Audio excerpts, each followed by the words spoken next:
2000 ವರ್ಷಗಳ ಹಿಂದೆ ನಮ್ಮ ರಕ್ಷಕನಾದ ಯೇಸು ಸ್ವಾಮಿ ನಮಗೋಸ್ಕರವಾಗಿ ಆ ಕಲ್ವಾರಿಯ ಶಿಲುಬೆ ಮೇಲೆ ತನ್ನ ಅಮೂಲ್ಯವಾದಂಥ ರಕ್ತವನ್ನು ತನ್ನ ಪ್ರಾಣವನ್ನು ದಾರಿ ಎರೆದ್ರ ಮೂಲಕವಾಗಿ ಪಾಪದ ಪಾಲಿಗೆ ಸಾಯಬೇಕಾದಂಥ ನಮ್ಮನ್ನು ತಿರುಗಿ ಅಪ್ಪ ತಂದೆ ಎಂಬುದಾಗಿ ಕೂಗಿಕೊಳ್ಳುವಂಥ ಒಂದು ಅವಕಾಶವನ್ನು ತಿರುಗಿ ನಮಗೆ ಆತನು ಕೊಟ್ಟಿದ್ದಾನೆ ಪ್ರಿಯರೇ. ಆದ್ದರಿಂದ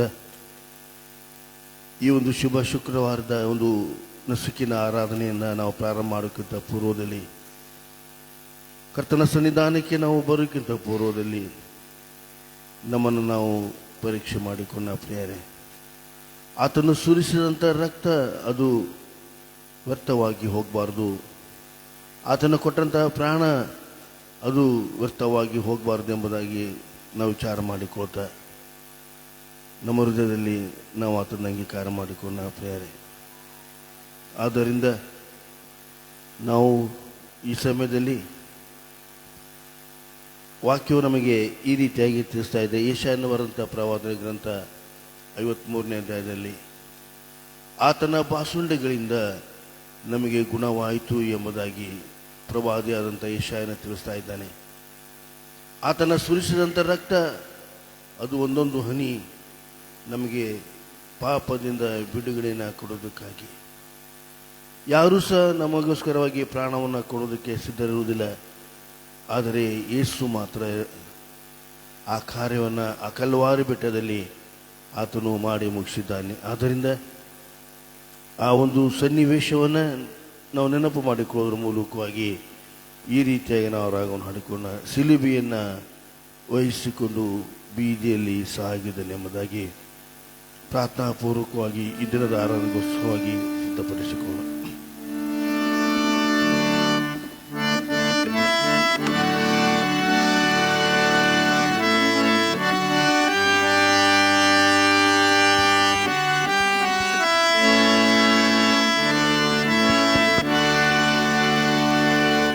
ಶಿಲುಬೆಯನ್ನು ವಹಿಸಿಕೊಂಡು ಬೀದಿಯಲ್ಲಿ ಸಾಗಿದನು ನನ್ನೇಸು ನನಗಾಗಿಯೇ ನಿಂದೆಯನ್ನು ಸಹಿಸಿದನು.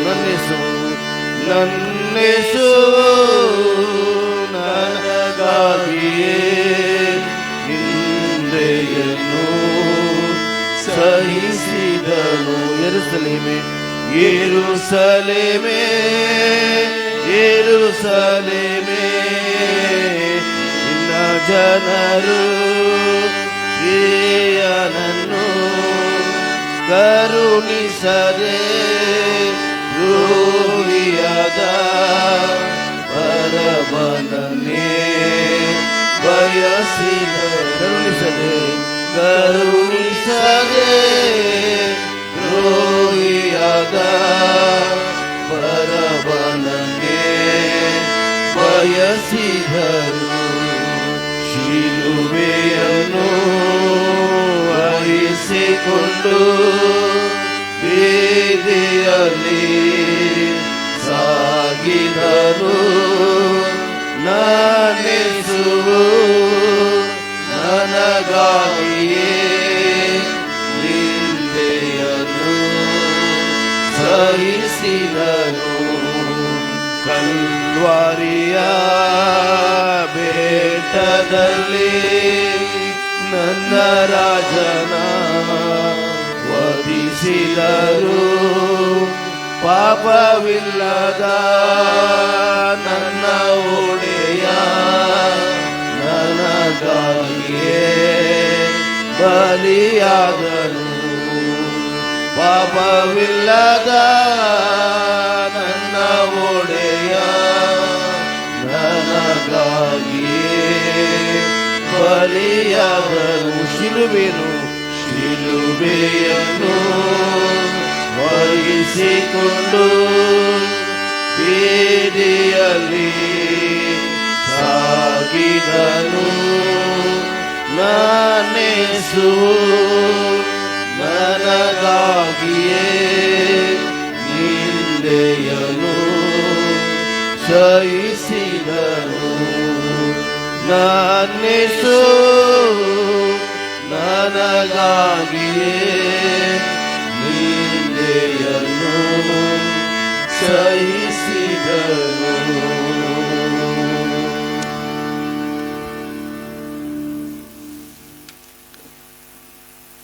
ಆರಂಭ ಮಾಡೋಣ. ಶಿಲುಬೆಯ ವಿಷಯವಾದ ಮಾತು ನಾಶನದ ಮಾರ್ಗದಲ್ಲಿರುವವರಿಗೆ ಹುಚ್ಚು ಮಾತಾಗಿದೆ. ರಕ್ಷಣೆ ಮಾರ್ಗದಲ್ಲಿರುವ ನಮಗಾದರೂ ದೇವರ ಶಕ್ತಿಯಾಗಿದೆ. ನಮ್ಮ ಆರಂಭವು ತಂದೆ, ಮಗ, ಪವಿತ್ರಾತ್ಮನಾಗಿರುವ ತ್ರಯೇಕ ದೇವರ ನಾಮದಲ್ಲಿ ಉಂಟಾಗಲಿ. ಈ ಉದಯ ಕಾಲದ ಆರಾಧನೆಯನ್ನು ಪ್ರಾರಂಭಿಸುವ ಹಾಗೆ ನಾವು ಹಾಡುವಂಥ ಸಂಗೀತಗಳಲ್ಲಿ 69ನೇ ಸಂಗೀತವನ್ನು ಹಾಡಿಕೊಳ್ಳೋಣ. 69ನೇ ಸಂಗೀತ 1 ಮತ್ತು 2 ಚರಣಗಳನ್ನು ಮಾತ್ರ ನಾವು ಹಾಡಿಕೊಳ್ಳೋಣ.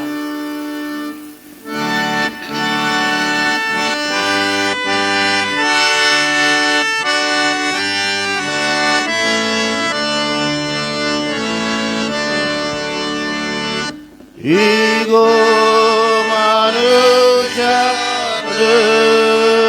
ಕಾಣಲಿ ಗುರುಜಾಲ ಮೋರೇಲಿಲಾಜೆಯು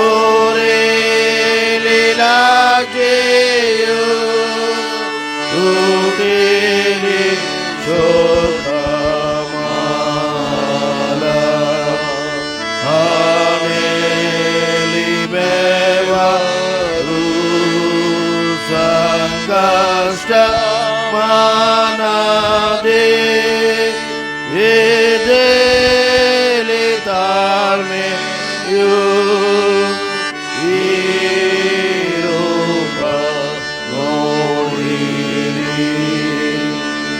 ಈಗೋ ಮನುಷ್ಯನು ತುಂಬಾಯ್ತು ಗಾಯದಿಂದ ಶರೀರವೆಲ್ಲ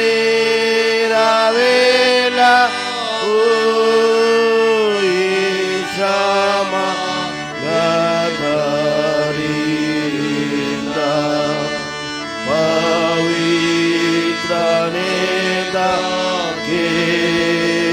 ಪ್ರಯಾಸ ಪಟನು ನಾಮ ಪರದವೇ ಆತನ ಹೋಗಿತು.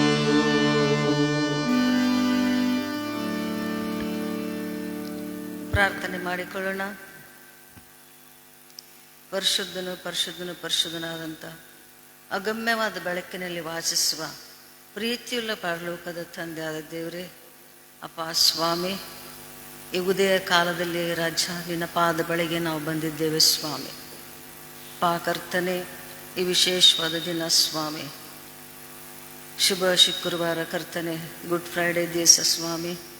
ಈ ದಿನದ ಉದಯ ಕಾಲದಲ್ಲಿ ಇನ್ನೂ ನಸುಕಿನಲ್ಲೇ ಸ್ವಾಮಿ ಮೊಬ್ಬಿರುವಾಗಲೇ ನಾವು ನಿನ್ನ ಸನ್ನಿಧಾನಕ್ಕೆ ಸೇರಿ ಬಂದಿದ್ದೇವೆ ಕರ್ತ. ಈ ಸಮಯದಲ್ಲಿ ಸ್ವಾಮಿ ನಮ್ಮಗಳನ್ನು ನಾವು ಪರೀಕ್ಷಿಸಿಕೊಳ್ಳುವ ಹಾಗೆ ನಮ್ಮ ಹೃದಯಗಳನ್ನು ನಾವು ತೆರೆದುಕೊಂಡು ಸ್ವಾಮಿ ನಿನ್ನಲ್ಲಿ ನಾವು ಪ್ರಾರ್ಥಿಸಿ ಬೇಡಿಕೊಳ್ಳೋರಾಗಿದ್ದೇವೆ. ಇಲ್ಲಿವರೆಗೂ ಕರ್ತನೆ, ಈ ಕ್ಷಣದವರೆಗೂ ಈ ಶ್ರಮ ಮರಣ ಪುನರುತ್ಥಾನ ದಿನಗಳ ಧ್ಯಾನಗಳಲ್ಲಿ ನಾವು ಮಾಡಿದಂಥ ಧ್ಯಾನವನ್ನು ಸ್ವಾಮಿ ನಾವು ನೆನಪಿನಲ್ಲಿಟ್ಟುಕೊಂಡು ಕರ್ತನೆ, ವಾಕ್ಯದ ಮೂಲಕವಾಗಿ ನಮ್ಮನ್ನು ನಾವು ಶುದ್ಧೀಕರಿಸಿಕೊಂಡವರಾಗಿ ಕರ್ತನೆ, ನಮ್ಮನ್ನು ನಾವು ತಿದ್ದಿಕೊಂಡವರಾಗಿ ಸ್ವಾಮಿ, ನಮ್ಮನ್ನು ನಾವು ಪರೀಕ್ಷಿಸಿಕೊಂಡವರಾಗಿ ನಮ್ಮನ್ನು ನಾವು ನಮ್ಮ ಜೀವಿತವನ್ನು ನಿನಗೆ ಸಮರ್ಪಿಸಿಕೊಂಡವರಾಗಿ ಕರ್ತನೆ, ಈ ಪರಿಶುದ್ಧವಾದ ದಿನಗಳಲ್ಲಿ ಕರ್ತನೆ ನೀನು ಮಾಡಿದಂಥ ಸಹಾಯಕ್ಕಾಗಿ ನಿನಗೆ ಸ್ತೋತ್ರಗಳನ್ನ ನಾವು ಸಲ್ಲಿಸೋರಾಗಿದ್ದೇವೆ. ಅಪ್ಪ ಕರ್ತನೆ, ಇದು ಕೃಪಾ ಸಮಯವಾಗಿದ್ದೆ ಸ್ವಾಮಿ, ಇದೇ ಆ ಸುಪ್ರಸನ್ನತೆಯ ಕಾಲೆಂಬುದಾಗಿ ನಾವು ವಾಕ್ಯದಲ್ಲಿ ನಾವು ಓದ್ತೇವೆ ಸ್ವಾಮಿ. ಈ ಒಂದು ಸಮಯಗಳಲ್ಲಿ ದಿನಗಳಲ್ಲಿ ಕರ್ತನೆ ನಾವು ಕಳೆದಂಥ ಸಮಯ ನಿನಗೆ ಗೊತ್ತುಂಟು ರಾಜ ದೇವರೇ. ನೀನು ಮನುಷ್ಯರ ಹಾಗೆ ಮೇಲಿನ ನೋಟ ನೋಡುವ ದೇವರಲ್ಲಪ್ಪ ಸ್ವಾಮಿ, ಅಂತರಂಗಗಳನ್ನು ಪರೀಕ್ಷಿಸುವ ದೇವರು, ಅಂತರಂಗಗಳನ್ನು ಪರಿಶೋಧಿಸುವ ದೇವರು ನೀನಾಗಿದ್ಯಪ್ಪ ಸ್ವಾಮಿ. ಈ ಸಮಯದಲ್ಲಿ ಇಲ್ಲಿ ತಲೆಬಾಗಿರುವ ಒಬ್ಬೊಬ್ಬರನ್ನ ನೀನು ವಿಶೇಷವಾದ ರೀತಿಯಲ್ಲಿ ಆಶೀರ್ವದಿಸು ಕರ್ತನೆ. ಒಬ್ಬರು ನಾಶವಾಗಬಾರದು, ಎಲ್ಲರೂ ನಿತ್ಯ ಜೀವ ಪಡೆಯಬೇಕೆಂದು ಕರ್ತನೆ ನಮಗೋಸ್ಕರ ಕಲ್ವಾರಿ ಕ್ರೂಜೆ ಮೇಲೆ ನಿನ್ನ ಪ್ರಾಣವನ್ನು ಕೊಟ್ಟಿದ್ದೆ ಸ್ವಾಮಿ. ನಿನ್ನ ಶುದ್ಧವಾದ ರಕ್ತವನ್ನು ಕರ್ತನೆ ನಮಗೋಸ್ಕರ ನೀನು ಸುರಿಸಿದ್ದೆ ಸ್ವಾಮಿ. ಹೌದು ರಾಜ, ನಮಗೋಸ್ಕರ, ನಮ್ಮ ಬಿಡುಗಡೆಗೋಸ್ಕರ ನೀನು ಜಜ್ಜಲ್ಪಟ್ಟಿದ್ದೆ, ಝಡಿಯಲ್ಪಟ್ಟಿದ್ದೆ ಸ್ವಾಮಿ. ನಿನಗೆ ಕೃತಾರ್ಥರಾಗಿ ನಾವು ಜೀವಿಸುವಂತೆ ನಮಗೆ ಆತ್ಮದ ಸಹಾಯವನ್ನು ನೀನು ದಯಪಾಲಿಸಬೇಕೆಂಬುದಾಗಿ ಪ್ರಾರ್ಥಿಸಿದೆ ಸ್ವಾಮಿ. ಧ್ವನಿವರ್ಗದ ಮೂಲಕವಾಗಿ ಕೇಳುವಂಥವರಿಗಾಗಿ ಸ್ವಾಮಿ ಮೀಡಿಯಾದಲ್ಲಿ ನೋಡುವಂಥ ಪ್ರತಿಯೊಬ್ಬರನ್ನು ಕೂಡ ನೀನು ಆಶ್ವಸಿಸಿ ಅವ್ರ ರಕ್ಷಣೆ ಮಾರ್ಗದಲ್ಲಿ ನಡೆಯುವಂತೆ ನೀನು ಸಹಾಯವನ್ನು ಮಾಡಬೇಕೆಂಬುದಾಗಿ ನಿನ್ನಲ್ಲಿ ನಾವು ಪ್ರಾರ್ಥಿಸಿದೆ ಸ್ವಾಮಿ. ಅಪ್ಪ ಕರ್ತನೆ, ಮೊಂಡರು, ಅವಿದ್ಯರು ಕರ್ತನೆ, ಹಠಮಾರಿಗಳು ನಾವಾಗಿರದಂತೆ ಅಪ್ಪ ಕರ್ತ, ನಿನ್ನ ವಾಕ್ಯ ನಾವು ನಡೆ ನುಡಿ ಕ್ರಿಯೆಗಳಲ್ಲಿ ಸ್ವಾಮಿ ನಿನಗೆ ಸಾಕ್ಷಿ ಮಕ್ಕಳಾಗಿ ನಿನಗೆ ಮಹಿಮೆ ಪಡಿಸುವಂಥ ರೀತಿಯಲ್ಲಿ ಸ್ವಾಮಿ ನಾವು ನಡೆಯಲಿಕ್ಕಾಗುವ ಹಾಗೆ ನಮಗೆ ಪರಲೋಕದ ಜ್ಞಾನವನ್ನು ಕೊಟ್ಟು ಕರ್ತನೆ ಈ ಲೋಕದಲ್ಲಿ ನಮ್ಮನ್ನು ನಡೆಸಬೇಕೆಂಬುದಾಗಿ ನಿನ್ನಲ್ಲಿ ನಾವು ಪ್ರಾರ್ಥಿಸಿ ಬೇಡ್ತಾ ಇದ್ದೇವೆ ರಾಜ. ಈ ದಿನದಲ್ಲಿ ಇಡೀ ದಿವಸ ನಡೆಯುವಂಥ ಎಲ್ಲ ಆರಾಧನೆಗಳನ್ನು ಕರ್ತನೆ ನಿನ್ನ ಹಸ್ತಗಳಿಗೆ ನಾವು ಒಪ್ಪಿಸ್ಕೊಡ್ತಾ ಇದ್ದೀವಿ. ವಾಕ್ಯ ಸಂದೇಶ ನೀಡುವಂಥ ನಿನ್ನ ದಾಸರನ್ನ ಸ್ವಾಮಿ ನಿನ್ನ ಕೈಗಳಿಗೆ ನಾವು ಒಪ್ಪಿಸ್ಕೊಡ್ತಾ ಇದ್ದೇವೆ ಸ್ವಾಮಿ. ಯಾವ ವಾಕ್ಯ ಭಾಗ ನಮಗೆ ಅವಶ್ಯವಾಗಿದೆ ಕರ್ತನೆ, ನೀನು ಆ ವಾಕ್ಯಗಳನ್ನು ನಮಗೆ ಮನ್ನವನ್ನು ಕೊಟ್ಟು ನೀನು ನಡೆಸಬೇಕೆಂಬುದಾಗಿ ಪ್ರಾರ್ಥಿಸ್ತೇವೆ ಸ್ವಾಮಿ. ಆತ್ಮೀಕ ದಾಹ ಕರ್ತನೆ, ಪರಲೋಕದ ಮನ್ನವೆಂಬ ವಾಕ್ಯವನ್ನು ನಮಗೆ ಕೊಟ್ಟು ಕರ್ತನೆ ಆತ್ಮೀಕ ದಾಹವನ್ನು ನೀನು ತೀರಿಸಬೇಕೆಂಬ ಪ್ರಾರ್ಥಿಸ್ತೇವೆ. ವಾಕ್ಯವನ್ನು ಕೇಳಿ ನಾವು ಇಲ್ಲೇ ಬಿಟ್ಟು ಬಿಡದೆ ಕರ್ತನೆ ಅದನ್ನು ನಮ್ಮ ಜೀವಿತದಲ್ಲಿ ಅಳವಡಿಸಿಕೊಂಡು ಈ ವಾಕ್ಯ ನಮಗೋಸ್ಕರ ಕೊಡಲ್ಪಟ್ಟಿದೆ ಎಂಬುದಾಗಿ ನಾವು ತಿಳಿದುಕೊಂಡವರಾಗಿ ಆ ವಾಕ್ಯವನ್ನು ನಮ್ಮ ಜೀವಿತದಲ್ಲಿ ನಾವು ಅಳವಡಿಸಿಕೊಂಡು ನಡೆಯುವಂತೆ ಸ್ವಾಮಿ ನಮಗೆ ನಿನ್ನ ಆತ್ಮನ ಸಹಾಯವನ್ನು ಅನುಗ್ರಹಿಸಬೇಕೆಂಬುದಾಗಿ ಈ ಸಮಯದಲ್ಲಿ ನಾವು ಪ್ರಾರ್ಥಿಸಿಕೊಂಡು ಬೇಡವರಾಗಿದ್ದೇವೆ ಸ್ವಾಮಿ. ಈ ಆರಾಧನೆಯ ಪ್ರಾರಂಭ ಮಧ್ಯವನ್ತೆಯು ನೀನಾಗಿದ್ದುಕೊಂಡು ಕರ್ತನೆ ನೀನೊಬ್ಬನೇ ಘನಮಾನ ಮಹಿಮೆಯನ್ನು ಹೊಂದಬೇಕೆಂಬುದಾಗಿ ನಿನ್ನಲ್ಲಿ ನಾವು ಪ್ರಾರ್ಥಿಸ್ತೇವೆ ಸ್ವಾಮಿ. ವಾಕ್ಯ ಸಂದೇಶ ನೀಡುವಂಥ ನಿನ್ನ ದಾಸನನ್ನು ಸಹ ನಿನ್ನ ಹಸ್ತಗಳಿಗೆ ನಾವು ಒಪ್ಪಿಸಿಕೊಡ್ತಾ ಇದ್ದೇವೆ ಸ್ವಾಮಿ. ಯಾವ ವಾಕ್ಯದ ಮೂಲಕವಾಗಿ ನೀನು ಮಾತನಾಡುತ್ತೇವೆ ಸ್ವಾಮಿ ಅದನ್ನು ನಾವು ಸ್ವೀಕಾರ ಮಾಡಿಕೊಂಡು ನಿನಗೆ ಮಹಿಮೆ ಪಡಿಸುವಂತೆ ನಮ್ಮನ್ನು ನಡೆಸಬೇಕೆಂದು ನಮ್ಮ ಪ್ರಾರ್ಥನೆಯನ್ನು ನಮ್ಮೆಲ್ಲರನ್ನ ಸ್ವಾಮಿ ನಿನ್ನ ಹಸ್ತಗಳಿಗೆ ಒಪ್ಪಿಸಿಕೊಡುತ್ತಾ ಯೇಸುವೆ ನಿನ್ನ ಮಧುರವಾದ ನಾಮದಲ್ಲಿ ದೀನತೆಯಿಂದ ಬೇಡಿಕೊಂಡು ಹೊಂದಿದ್ದೇನೆ ನಮ್ಮ ತಂದೆಯೇ, ಆಮೇಲೆ. ನಾವು ಈ ಆರಾಧನೆಯನ್ನು ಮುಂದುವರಿಸುವ ಹಾಗೆ ಪರದೆ ಮೇಲೆ ಮೂಡಿ ಬರುವಂಥ ಹಾಡನ್ನು ಹಾಡಿಕೊಳ್ಳೋಣ. ದೇವಕುಮಾರ ಮಹಿಮೆಯ ಬಿಟ್ಟು.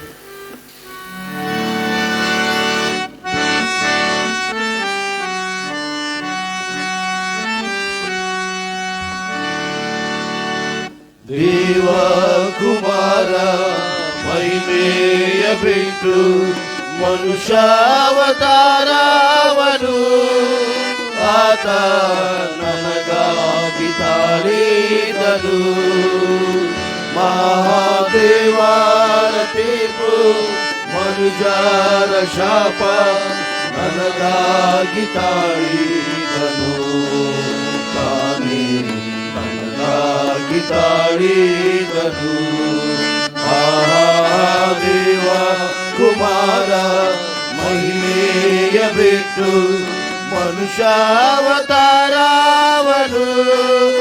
ಆತ ನನಗಾಗಿ ತಾಳಿದನು. ಮಹಾದೇವರ ತೀರ್ಪು ಮನುಷ್ಯರ ಶಾಪ ನನಗಾಗಿ ತಾಳಿದನು. ತಾನೇ ನನಗಾಗಿ ತಾಳಿದನು. ಪಾಪದ ಶಿಕ್ಷೆ ಶಾಶ್ವತ ಮರಣ ದೇವರ ನೇಮಕವೇ. ದಾನ ಧರ್ಮಗಳೊಂದು ಪುಣ್ಯದ ಯಾತ್ರೆ ನಿಪಾಪ ತೀರಿಸದು.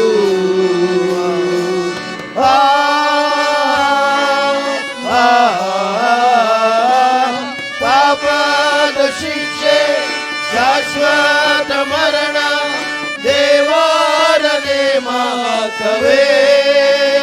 ದಾನ ಧರ್ಮಗಳೊಂದು ಪುಣ್ಯದ ಯಾತ್ರೆ ನಿಪಾಪ ನೀಗಿಸದು. ನಿನ್ನ ದ್ರೋಹದ ಬದಲಾಗಿ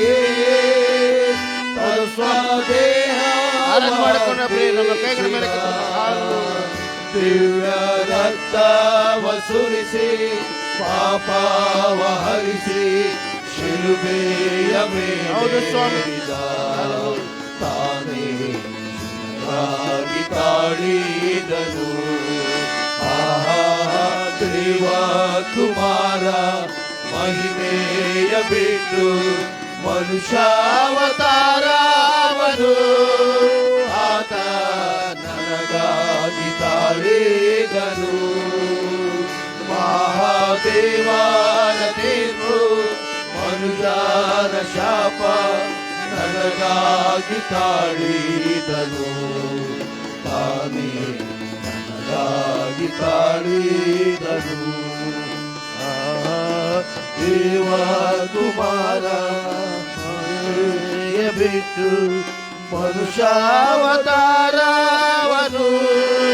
ಆತ ನನಗಾಗಿ ತಾಳಿದನು.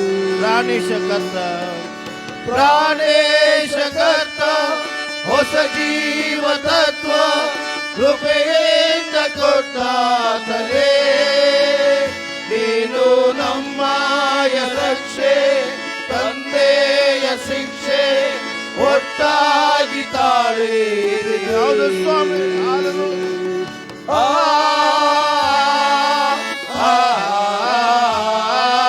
ಪ್ರಾಣೇಶ ಕರ್ತ ಹೊಸ ಜೀವ ತತ್ವ ಕೃಪೆಯಿಂದ ಕೊಟ್ಟಾತನೇ. ನೀನು ನಮ್ಮಯ ರಕ್ಷೆ ತಂದೆಯ ಶಿಕ್ಷೆ ಒಟ್ಟಾಗಿ ತಾಳಿದಿರಿ. ದೈವ ಕೋಪಾನ್ವಿಸಿದೆ ನನ್ನ ಬಿಡುಗಡೆಯ ಮಾಡಿದಿ. ನಿನ್ನ ಶಾಶ್ವತ ಪ್ರೀತಿ ದೊರೆಯಾದ ರೀತಿ ನನ್ನ ಮೇಲೆ ತೋರಿದಿನಿ ಸ್ವಾಮಿ, ನನ್ನ ಮೇಲೆ ತೋರಿದಿನಿ. ಆಹಾ ದೇವ ಕುಮಾರ ಮಹಿಮೆಯ ಬಿಟ್ಟು ಮನುಷ್ಯಾವತಾರವನು ಆತ ನನಗಾಗಿ ತಾಳಿದನು. ಮಹಾದೇವರ ತೀರ್ಪು ಮನುಜನ ಶಾಪ ನನಗಾಗಿ ತಾಳಿದನು. ತಾನೇ ನನಗಾಗಿ ತಾಳಿದನು. ದೇವ ಕುಮಾರ. ಪ್ರಿಯರೇ, ಈ ಸಮಯದಲ್ಲಿ ಈ ಒಂದು ಸಂಗೀತವನ್ನು ಹಾಡೋಕ್ಕಿಂತ ಪೂರ್ವದಲ್ಲಿ ದಯವಿಟ್ಟು ನಿಮ್ಮಲ್ಲಿ ಒಂದು ವಿಜ್ಞಾಪನೆ. ಇರುವಂಥ ಸ್ಥಳದಲ್ಲಿ ನಾವೆಲ್ಲರೂ ಎದ್ದುಕೊಳ್ಳೋಣ. ಪ್ರಿಯರೇ, ನಾವು ವಾಕ್ಯ ಸಂದೇಶ ಕೇಳುವ ಈ ಪೂರ್ವದಲ್ಲಿ ಸಮಯದಲ್ಲಿ ಒಪ್ಪಿಸಿ ಕೊಟ್ಟರು ಎಂಬುದಾಗಿ ಈ ಒಂದು ರಾಗವನ್ನು ಹಾಡುವಾಗ ನಾವೆಲ್ಲರೂ ಎದ್ದು ನಿಂತುಕೊಂಡು ಒಪ್ಪಿಸಿ ಕೊಟ್ಟರು ಎಂಬ ಹಾಡನ್ನು ನಾವು ಹಾಡಿಕೊಳ್ಳೋಣ.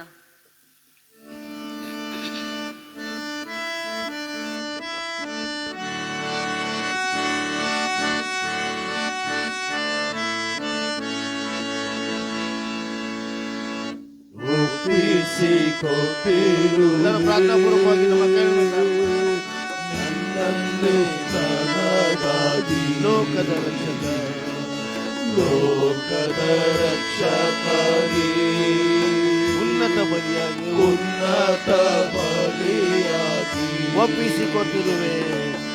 ಒಪ್ಪಿಸಿ ಕೊಟ್ಟಿರುವೆ ನಿನ್ನನ್ನೇ ನನಗಾಗಿ. ಲೋಕದ ರಕ್ಷಕನೇ, ಲೋಕದ ರಕ್ಷಕನೇ ಉನ್ನತ ಬಲಿಯಾಗಿ ಪಾಪಕ್ಕೆ ಸಾಯಲು ಪಾಪಕ್ಕೆ ಸಾಯಲು ನೀತಿಗೆ ಜೀವಿಸಲು ಪಾಪಕ್ಕೆ ಸಾಯಲು ನೀತಿಗೆ ಜೀವಿಸಲು ಎಂದಿರುವ ಶರೀರದೇ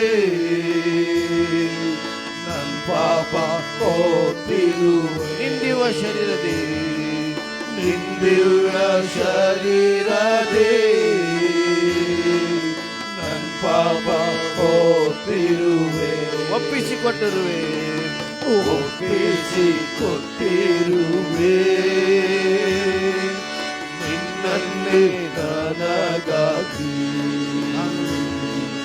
ಲೋಕದ ರಕ್ಷಕಾಗಿ ಉನ್ನತ ಬಲಿಯಾಗಿ ಉನ್ನತ ಬಲಿಯಾಗಿ ನನ್ನನ್ನು ಬದುಕಿಸಲು ನೀನಂದು ಹೌದು ಸ್ವಾಮಿ. ಬಲಿಯಾಗಿ ನನ್ನನ್ನು ಬದುಕಿಸಲು ನೀನಂದು ಬಲಿಯಾಗಿ ದೃಷ್ಟಿಸಿ ನೋಡಿದೆ ನಾ. ದೃಷ್ಟಿಸಿ ನೋಡಿದೆ ನಾ. ಬದುಕಿಕೊಂಡಿರುವೆ ಬದುಕಿಕೊಂಡಿರುವೆ ದೃಷ್ಟಿಸಿ ನೋಡಿದೆ ನಾ. ಬದುಕಿಕೊಂಡಿರುವೆ ಒಪ್ಪಿಸಿಕೊಟ್ಟರು ಎಂಬುದಾಗಿ ಪ್ರಾರ್ಥನಾಪೂರ್ವಕವಾಗಿ ಒಪ್ಪಿಸಿಕೊಟ್ಟಿರುವೆ ನಿಮ್ಮನ್ನ ಈ ಸಮಯದಲ್ಲಿ ಕರ್ತನಿಗೆ ಒಪ್ಪಿಸಿಕೊಡ್ರಿ. ನಿನ್ನನ್ನೇ ಆತನು ನಮಗೋಸ್ಕರವಾಗಿ ಸುರಿಸಿದ ರಕ್ತವನ್ನ ನೆನಪು ಮಾಡಿಕೊಡ್ರಿ. ಲೋಕದ ಯಾವರು ನಮಗೆ ಬಿಡುಗಡೆಯನ್ನು ಕೊಡ್ಲಿಕ್ಕಿಲ್ಲ. ಉನ್ನತ ಬಲಿಯಾಗಿ ಇನ್ನೊಂದು ಸಾರಿ ಮೆಲ್ಲನೆ ಒಪ್ಪಿಸಿಕೊಟ್ಟಿರುವೆ ಒಪ್ಪಿಸಿಕೊಟ್ಟಿರುವೆ ನಿನ್ನನ್ನೇ ನನಗಾಗಿ ಲೋಕದ ರಕ್ಷಕನೇ. ಲೋಕದ ರಕ್ಷಕನೇ ಉನ್ನತ ಬಲಿಯಾಗಿ ಉನ್ನತ ಬಲಿಯಾಗಿ ಎಂಬುದಾಗಿ ಉನ್ನತ ಬಲಿಯಾಗಿ ಉನ್ನತ ಬಲಿಯಾಗಿ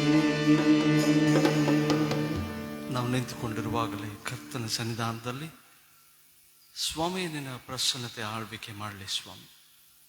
ಕರ್ತನೆ ಕೇಳುವಂಥ ವಾಕ್ಯ ಮನುಷ್ಯರಾಗಿರದೆ ನಿನ್ನ ಸಿಂಹಾಸನದಿಂದ ಹೊರಟು ಬಂದು ಸ್ವಾಮಿ ಈ ದಿವಸ ಕರ್ತನೆ ಕಳೆದ ದಿವಸವೆಲ್ಲ ನಮ್ಮನ್ನು ಕರ್ತನೆ ಕಾಯ್ದು ಹೌದು ರಾಜ ಅಷ್ಟು ಮಾತ್ರವಲ್ಲ ದಿನೇ ದಿನಿಯಾಗಿ ವಾಕ್ಯಗಳನ್ನು ಗಮನಿಸುವಂತೆ ನಮ್ಮನ್ನು ನಾವು ಪರಿಶೋಧಿಸಿಕೊಳ್ಳುವಂತೆ ಹೆಚ್ಚಾಗಿ ಸ್ವಾಮಿ ನಿನ್ನ ಸನ್ನಿಧಿಯನ್ನು ಬಯಸಿ ನಾವು ಬಂದು ಅಮೂಲ್ಯವಾಗಿರುವಂಥ ವಾಕ್ಯವನ್ನು ನಿನ್ನನ್ನು ನಾವು ಸ್ವೀಕರಿಸಿಕೊಂಡಿದ್ದೇವೆ. ಹೌದು ಸ್ವಾಮಿ, ಈ ದಿವಸವೂ ಕೂಡ ಕರ್ತನೆ ನಾವು ಮಾಡುವಂಥ ಧ್ಯಾನದಲ್ಲಿ ಪವಿತ್ರಾತ್ಮ ದೇವರೇ ನಿನ್ನ ಹತೋಟಿಗೆ ಒಪ್ಪಿಸಿಕೊಡ್ತೇವೆ. ನಿಂತಾನೇ ಆಳ್ವಿಕೆ ಮಾಡು, ಮಾತನಾಡು, ಮಹಿಮೆ ಹೊಂದು. ನಮ್ಮ ಹೃದಯದ ಧ್ಯಾನವು ಬಾಯಿ ಮಾತುಗಳು ಕೇವಲ ನಿನಗೆ ಸಮರ್ಪಕವಾಗಿರಲಿ ತಂದೆಯೇ. ಆಮೇಲೆ ದಯವಿಟ್ಟು ಕೂತ್ಕೊಳ್ಳಿ.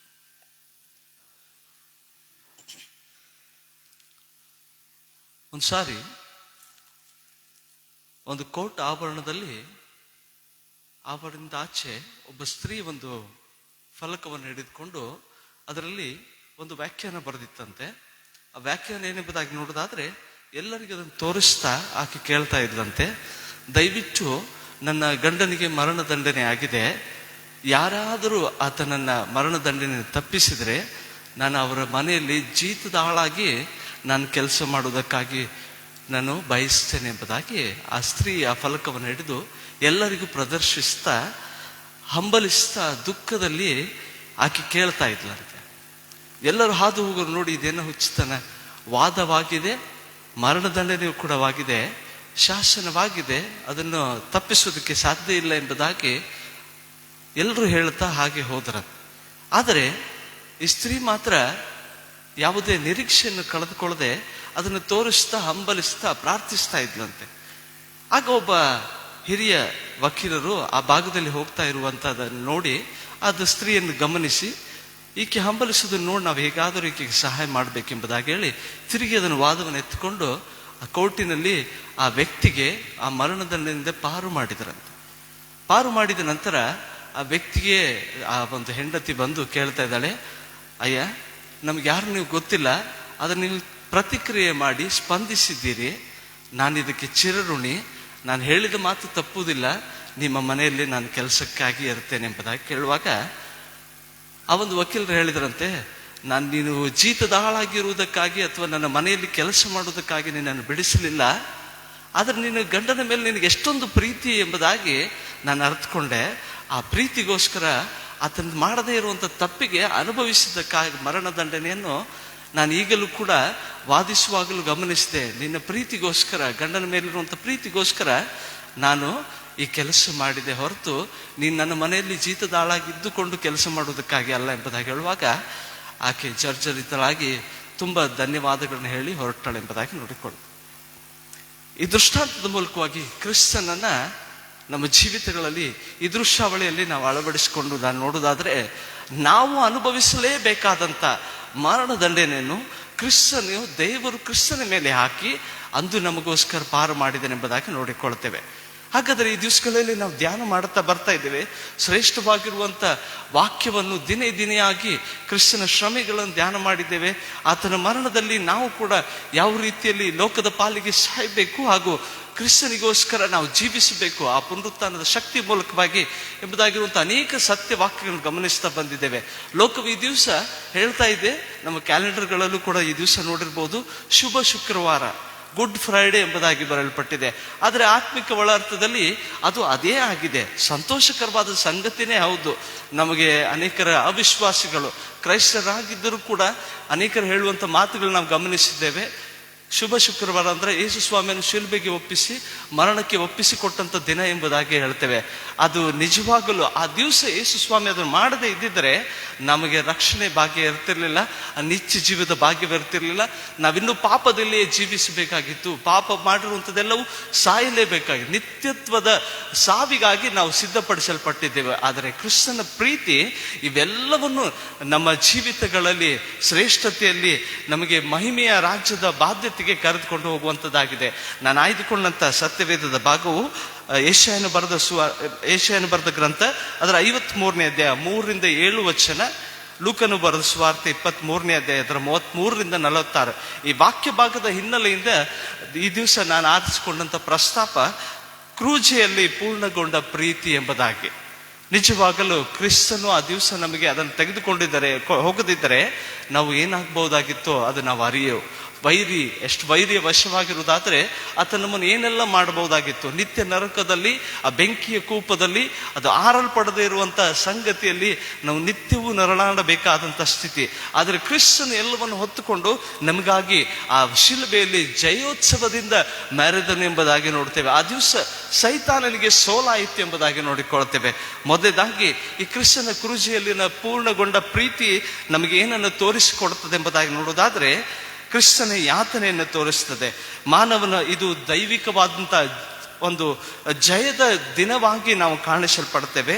ಯೆಶಾಯ 53:5 ಪ್ರಕಾರ ನಮ್ಮ ಅಪರಾಧಗಳ ನಿಮಿತ್ತ ಆತನು ಜಜ್ಜಲ್ಪಟ್ಟನೆಂಬುದಾಗಿ ನೋಡ್ತೇವೆ. ದೇಹದಲ್ಲಿ ಅನೇಕ ರೀತಿಯಲ್ಲಿ ನೋವುಗಳನ್ನು ಹೊತ್ತುಕೊಂಡು ಆ ದಿವಸ ಯೇಸು ಸ್ವಾಮಿ ನಿಂತುಕೊಂಡಿದ್ದಾನೆ.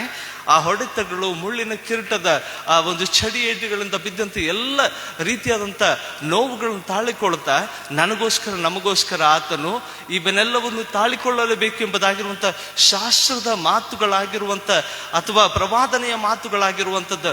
ಮುಂದೆ ಕ್ರಿಸ್ತನು ಬಂದು ಮೆಸ್ಸಿಯನಾಗಬೇಕಾದರೆ ಇವನ್ನೆಲ್ಲವನ್ನು ಅನುಭವಿಸಲೇಬೇಕಿರುವಂಥ ಸಂಗತಿಗಳನ್ನು ಕ್ರಿಸ್ತನ ದಿವಸ ನಮಗೋಸ್ಕರ ಆತನು ಯಾತನೆಯನ್ನು ಅನುಭವಿಸಿದನು. ಯಾಕೆಂದರೆ ನಾವು ಆ ಯಾತನೆಯನ್ನು ಅನುಭವಿಸಲಿಕ್ಕಿಲ್ಲ. ಇನ್ನೊಂದು ಶಿಲುಬೆ ಆಕಾರ ಮಾಡಿಕೊಂಡು ನಾವು ಕೂಡ ಹೊತ್ತುಕೊಂಡು ನಡೆಯುವಂಥ ಅವಶ್ಯಕತೆ ಇಲ್ಲ.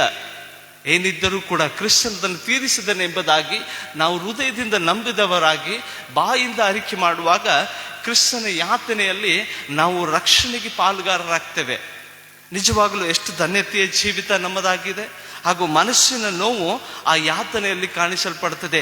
ತನ್ನ ಜನರೇ, ಸ್ವಜನರೇ ಆತನನ್ನು ದ್ರೋಹದಿಂದ ಹಿಡಿದುಕೊಟ್ಟರು ಎಂಬುದಾಗಿ ನೋಡ್ತೇವೆ. ತನ್ನ ಜನರೇ ತಿರಸ್ಕಾರ ಮಾಡಿದ್ರು. ನಾವು ನೋಡಿಕೊಳ್ತೇವೆ, ಅನೇಕ ಸಾರಿ ಅದ್ಭುತಗಳನ್ನು ಹೊಂದಿದಂಥ ಜನಾಂಗವಿದೆ, ಆ ಶಿಲುಬೆ ಬಳಿಯಲ್ಲಿ ಎಲ್ಲರೂ ಇಲ್ಲ. ಆ ಒಂದು ಹಿಂದಿನ ಒಂದು ಭಾನುವಾರ ನೋಡ್ತೇವೆ, ಆತನು ಆಲಯವನ್ನು ಯೆರೂಸಲೇಮಿನ ಪಟ್ಟಣವನ್ನು ಪ್ರವೇಶ ಮಾಡುವಾಗ ಜೈಕಾರ ಹಾಕಿದಂಥ ಜನರು ಅಲ್ಲಿ ಇರಲಿಲ್ಲ. ಅವರೆಲ್ಲರೂ ತಿಳಿದುಕೊಂಡಿದ್ರು, ಅರಸನಾಗಿ ಬಂದ್ರೆ ನಮ್ಮ ಒಂದು ಸ್ಥಿತಿಗತಿಗಳು ಬದಲಾಗ್ತದೆ. ಈ ರೋಮಾಯರು ಹೇರಿದಂಥ ಈ ಒತ್ತಡದಿಂದ ನಮ್ಮನ್ನು ಬಿಡಿಸುವಂತ ಶಕ್ತನು ಯೇಸು ಕ್ರಿಸ್ತನು ಆತನ ರಾಜನಾಗಿ ಬಂದಿದ್ದಾನೆ ಎಂಬುದಾಗಿ. ಆದರೆ ಆತ ರಾಜನಾಗಿದ್ದ ಬಂದಂತ ಸ್ವಾಮಿ ಆತನ ಶಿಲುಬೆಯಲ್ಲಿ ನೋಡಿ ಅವರು ಉಗುಳುವಂಥವರಾಗಿದ್ದರು, ಅವಮಾನ ಮಾಡುವಂಥವರಾಗಿದ್ದರು ಎಂಬುದಾಗಿ ನೋಡಿಕೊಳ್ತೇವೆ. ಯಾಕೆಂದರೆ ಆತನು ಆತ್ಮಿಕ ವಲಯದಲ್ಲಿ ನಮಗೋಸ್ಕರ ಮಾಡಬೇಕಾದಂಥ ಕಾರ್ಯಗಳನ್ನು ಮೌನವಾಗಿದ್ದುಕೊಂಡು ಎಲ್ಲವನ್ನು ತೀರಿಸ್ತಾ ಇದ್ದನು. ಆತ್ಮಿಕ ಅರ್ಥ ನಾವು ಇಲ್ಲಿ ಕೂತ್ಕೊಂಡು ಅದನ್ನು ಆಲೋಚನೆ ಮಾಡದೆ ಹೊರತು ನಮಗೆ ಆ ರಕ್ಷಣೆ ಭಾಗ್ಯ ಸಿಕ್ಕುವುದಿಲ್ಲರಿ. ನಾವು ಯಾವಾಗಲೂ ಶಾರೀರಿಕ ಕಣ್ಣುಗಳಾಗಿ ನಾವು ಈ ಘಟನೆಯನ್ನು ನೆನೆಸಿಕೊಳ್ಳುವುದು ಬೇಡ. ಆತ್ಮಿಕ ವಲಯದಲ್ಲಿ ಏನೆಲ್ಲ ನಾವುಗಳು ಶಾಸ್ತ್ರಗಳು ಬರೆಯಲ್ಪಟ್ಟ ಪ್ರಕಾರ ನಾವು ಅನುಭವಿಸಲೇಬೇಕಾದಂಥ ಪಾಪದ ನೊಗಗಳನ್ನು ಯೇಸು ಸ್ವಾಮಿ ಆ ಯಾತನೆಯಲ್ಲಿ ತೀರಿಸಿದನೆಂಬುದಾಗಿ ನೋಡ್ತೇವೆ. ಮತ್ತು ಆತ್ಮಿಕ ನೋವು ಎಂಬುದಾಗಿ ನೋಡುವುದಾದರೆ ಲೋಕದ ಭಾರವನ್ನು ಹೊತ್ತುಕೊಂಡು ಕ್ರಿಸ್ತನು ನಿಂತುಕೊಂಡಿದ್ದನು ಎಂಬುದಾಗಿ ನೋಡಿಕೊಳ್ತೇವೆ. ಒಂದು ಸಾರಿ ನಾವು ಗಮನಿಸೋಣ, ಜನರು ಆತನನ್ನು ತಿರಸ್ಕರಿಸಲ್ಪಟ್ಟಾಗಲೂ ಕೂಡ ಬೆಳ್ಳಿ ನಾಣ್ಯಕ್ಕಾಗಿ ಯೂದನು ಹಿಡಿದು ಕೊಟ್ಟಲ್ಪಟ್ಟನು. ಅದಕ್ಕೆ ಸಾದೃಶ್ಯವಾಗಿ ಹಳೆ ಒಡಂಬಡಿಕೆಯಲ್ಲಿ ನೋಡ್ತೇವೆ, ಯೋಸೇಫನು ಕೂಡ ಅಣ್ಣಂದಿರ ಮೂಲಕವಾಗಿ ಬೆಳ್ಳಿ ನಾಣ್ಯಕ್ಕಾಗಿ ಹಿಡಿಕೊಡಲ್ಪಡ್ತಾನೆ ಎಂಬುದಾಗಿ. ಏನಾದರೂ ಆಗಲಿ, ಆದರೆ ಕ್ರಿಸ್ತನು ನಮಗೋಸ್ಕರ ತೆಗೆದುಕೊಳ್ಳುವಂಥ ಯಾತನೆ ಆತನು ನಿಲ್ಲಿಸಲಿಲ್ಲ. ಆತನು ನಮಗೋಸ್ಕರ ಜಯವನ್ನು ಕೊಡುವುದಕ್ಕಾಗಿ ಅದು ಶಿಲುಬೆಯಲ್ಲಿ ನಿಂತುಕೊಂಡನೆಂಬುದಾಗಿ ನೋಡ್ತೇವೆ. ಒಂದು ಸಂಗತಿ ನೋಡುವುದಾದರೆ, ಕೀರ್ತನೆಗಳ ಸಂಗ್ರಹ 22ನೇ ಒಂದು ಕೀರ್ತನೆಯನ್ನು ನಾವು ಗಮನಿಸುವುದಾದರೆ ಅಲ್ಲಿ ಸುಂದರವಾಗಿ ಬರೆಯಲ್ಪಡ್ತದೆ, ಹುಳುವಂತೆ ನಾನಾಗಿದ್ದೇನೆ ಎಂಬುದಾಗಿ ಕೀರ್ತನೆಕಾರನು ಕ್ರಿಸ್ತನ ಕುರಿತಾಗಿ ಬರೆಯಲ್ಪಡುವಂಥ ಸಂಗತಿ. ಕ್ರಿಸ್ತನು ಯಾವ ರೀತಿಯಲ್ಲಿ ಹುಳುವಾದಂಥ ಎಂಬುದಾಗಿ ನೋಡುವುದಾದರೆ, ಅಲ್ಲಿ ಬರೆಯಲ್ಪಟ್ಟಂಥ ಹುಳು ಎಂಬುದಾಗಿ ನೋಡುವುದಾದರೆ ಮೂಲ ಒಂದು ಇಬ್ರಿಯ ಭಾಷೆಯ ಒಂದು ಗ್ರಂಥದಲ್ಲಿ ನೋಡುವುದಾದರೆ ಅದು ತೋಲಾತ್ ಎಂಬುದಾಗಿ ಬರೆಯಲ್ಪಡ್ತದೆ. ಈ ತೋಲ ಎಂಬುದಾಗಿ ನೋಡುವುದಾದರೆ, ಹುಳು ಎಂಬುದಾಗಿ ನೋಡುವುದಾದರೆ ಅದರ ವಿಶಿಷ್ಟವಾದಂಥ ಒಂದು ಗುಣ ಇದೆ. ತನ್ನ ಮಕ್ಕಳನ್ನು ಮರಿ ಮಾಡುವಂಥ ಸಮಯದಲ್ಲಿ ಅದು ಒಂದು ಮರವನ್ನು ಹತ್ತಿಕೊಳ್ಳುತ್ತದೆ. ಮರದ ಪೊಟರೆಗಳಲ್ಲಿ ಅಥವಾ ಆ ಕೊಂಬೆಯಲ್ಲಿ ತನ್ನನ್ನು ಸಿಕ್ಕಿಸಿಕೊಂಡು ಅದು ತನ್ನ ಮರಿಯನ್ನು ಜನ್ಮ ಕೊಡುವುದಕ್ಕಾಗಿ ಪ್ರಾರಂಭಿಸ್ತದೆ. ಅಷ್ಟು ಮಾತ್ರವಲ್ಲ, ತನ್ನ ರಕ್ತವನ್ನು ಅವುಗಳಿಗೆ ರಕ್ಷಣೆಯಾಗಿ ಹೊದಿಸ್ತದೆ. ಆ ರಕ್ಷಣೆಯ ರಕ್ತ ಅದನ್ನು ಹೊದಿಸಿದ ನಂತರ ಆ ತಾಯಿ ಸತ್ತು ಹೋಗ್ತದೆ, ಆ ಹುಳು ಸತ್ತು ಹೋಗ್ತದೆ. 3 ದಿವಸಗಳಾದ ಮೇಲೆ ಮರಿಗಳು ಆಚೆ ಬರ್ತದೆ. ಆ ಒಂದು ಹುಳು ಅದು ಕೆಂಪಾಗಿರುವಂಥ ರಕ್ತ ಸುರಿಸಿದಂಥ ಸಂಗತಿ ಅದು ಬಿಳಿ ಪುಡಿಯಾಗಿ ಅದು ಉದುರಿಕೊಳ್ತದೆ ಎಂಬುದಾಗಿ ಚರಿತ್ರೆ ಹೇಳ್ತದೆ. ಇದನ್ನು ಕ್ರಿಸ್ತನಿಗಾಗಿ ಯಾಕೆ ಹೋಲಿಸಿದ್ರೆ ಎಂಬುದಾಗಿ ನೋಡೋದಾದ್ರೆ, ತನ್ನ ಮಕ್ಕಳ ರಕ್ಷಣೆಗಾಗಿ ಶಿಲುಬೆಯಲ್ಲಿ ಯೇಸು ಸ್ವಾಮಿ ರಕ್ತವನ್ನು ಸುರಿಸಿದನು. ಈಗ ನಿನ್ನ ಪಾಪವು ಕಡು ಕೆಂಪಾಗಿದ್ದರೂ ಹಿಮದೆ ಹಾಗೆ ಬೆಳುಪು ಮಾಡ್ತೇನೆ ಎಂಬುದಾಗಿ ಹೇಳುವಂಥ ಮಾತಿನಂತೆ ತಮ್ಮ ಮರಿಗಳನ್ನು ಸಂರಕ್ಷಿಸುವುದು ಮಾತ್ರವಲ್ಲ, ಪಾಪದ ನೊಗಗಳಿಂದ ಬಿಡುಗಡೆ ಕೊಡಲ್ಪಡುವಂಥ ಸಂಗತಿ. 2ನೇ ಸಂಗತಿ ನಾವು ಗಮನಿಸುವುದಾದರೆ, ಕ್ರೂಜಿಯ ಉದ್ದೇಶ, ಕ್ರಿಸ್ತನು ಕ್ರೂಜಿಯ ಮೇಲೆ ಪೂರ್ಣಗೊಂಡ ಪ್ರೀತಿಯನ್ನೆಂಬುದಾಗಿ ನೋಡೋದಾದ್ರೆ ಆತನ ಉದ್ದೇಶದಿಂದ ನಮ್ಮೆಲ್ಲರನ್ನು ಬಿಡುಗಡೆ ಮಾಡಿದಾನೆ. ಈ ಉದ್ದೇಶ ಏನೆಂಬುದಾಗಿ ನೋಡೋದಾದ್ರೆ ದೇವರ ಯೋಜನೆಯೇ ಆಗಿತ್ತು. ಯಾರು ಕೂಡ ಯೋಜನೆ ಮಾಡಲಿಲ್ಲ, ಕ್ರಿಸ್ತನು ಕೂಡ ಈ ಯೋಜನೆ ಮಾಡಲಿಲ್ಲ. ಅದರ ತಂದೆ ಈ ಯೋಜನೆಯನ್ನು ಮಾಡುವಂಥವರಾಗಿದ್ದಾರೆ. ದೇವರು ನನ್ನ ಮಗನನ್ನು ಲೋಕಕ್ಕೆ ಕಳಿಸಬೇಕಾಗಿದೆ.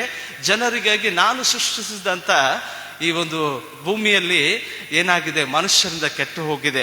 ಮನುಷ್ಯರು ಕೆಟ್ಟು ಹೋದುದರಿಂದ ಪರಿಸರವು ಕೂಡ ಅದು ನಲಗುವಂಥದ್ದಾಗಿದೆ. ನಾವು ನೋಡ್ತೇವೆ, ಯಾವುದೇ ಒಂದು ಗಿಡಗಳು ಮರಗಳು ಕೂಡ ಅಲ್ಲಿ ನೋಡ್ತೇವೆ, ಆದಿಕಾಂಡದಲ್ಲಿ ಯಾವುದೇ ರೀತಿಯಾದಂಥ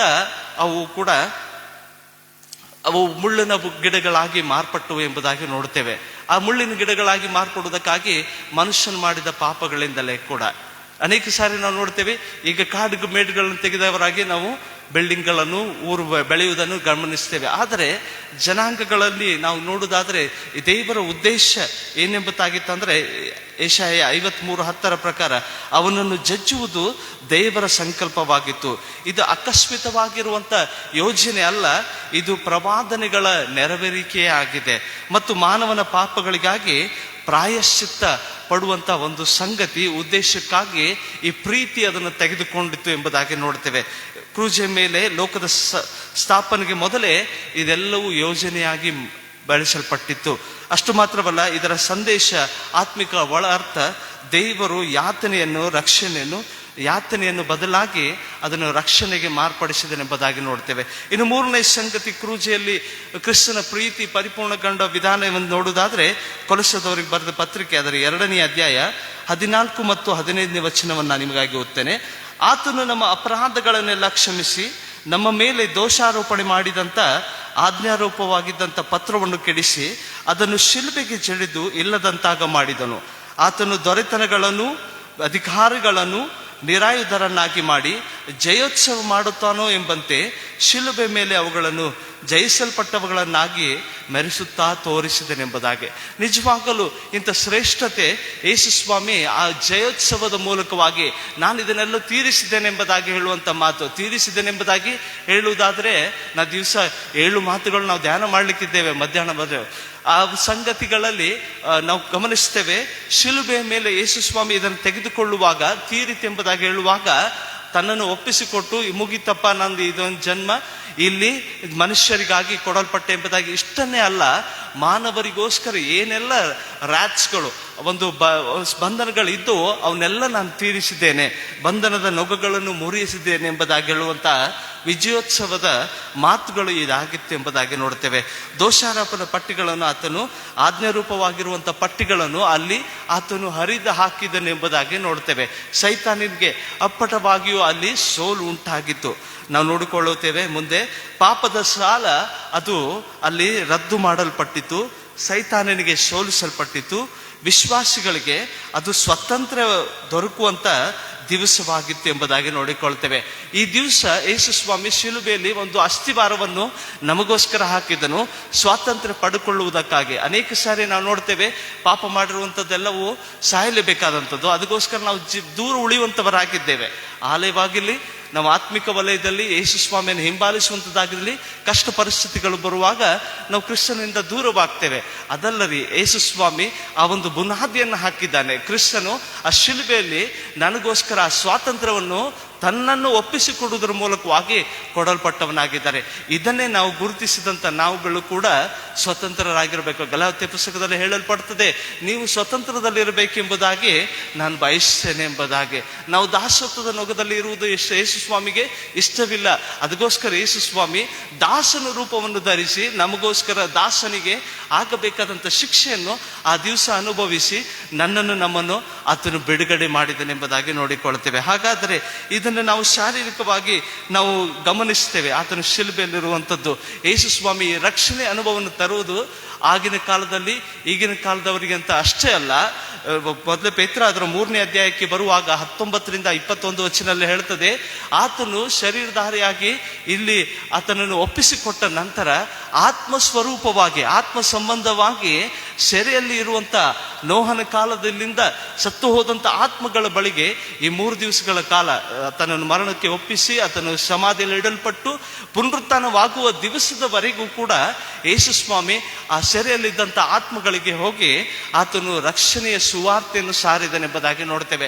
ಆಗಲೂ ಕೂಡ ಹಳೆ ಒಡಂಬಡಿಕೆಯಲ್ಲಿ ನೋಹನ ಕಾಲದಿಂದ ಆತ್ಮಗಳಿಗೂ ಕೂಡ ಸುವಾರ್ತೆ ಸಾರಲ್ಪಟ್ಟಿತು. ಕ್ರಿಸ್ತನ ಈ ಲೋಕದಲ್ಲಿದ್ದಾಗ ಶಿಲುಬೆಯವರೆಗೂ ಕೂಡ, ಪುನರುತ್ಥಾನದವರೆಗೂ ಕೂಡ 40 ದಿವಸ 50 ದಿವಸ ಪಂಚಾಶತಮ ದಿನದವರೆಗೂ ಅವರು ಕಾಣಿಸಿಕೊಳ್ಳುವವರೆಗೂ ಕೂಡ ಆತನು ಸುವಾರ್ತೆಯನ್ನು ಸಾರಿದನು. ಅಷ್ಟು ಮಾತ್ರವಲ್ಲ, ಈಗಲೂ ಕೂಡ ಸತ್ಯ ಸಂಗತಿ ಸುವಾರ್ತೆಗಳು ಸಾರಲ್ಪಡ್ತಾ ಇದೆ. ಮಾಧ್ಯಮಗಳ ಮೂಲಕವಾಗಿ ಸಾರಲ್ಪಡ್ತಾ ಇದೆ, ಧ್ವನಿವರ್ಗದ ಮೂಲಕವಾಗಿ ಸಾರಲ್ಪಡ್ತಾ ಇದೆ. ಅನೇಕ ಕಡೆಗಳಲ್ಲಿ ಸತ್ಯವಾಕ್ಯಗಳು ಬಿತ್ತರಿಸುವಾಗ ಗಮನಿಸಬೇಕು, ತಿಳ್ಕೊಳ್ಳಬೇಕು, ತಮ್ಮನ್ನು ಶುದ್ಧಿಪಡಿಸಿಕೊಳ್ಬೇಕು. ಕೇವಲ ಕ್ರೈಸ್ತರಿಗಾಗಿ ಮಾತ್ರ ಯೇಸು ಸ್ವಾಮಿ ಬರಲಿಲ್ಲ.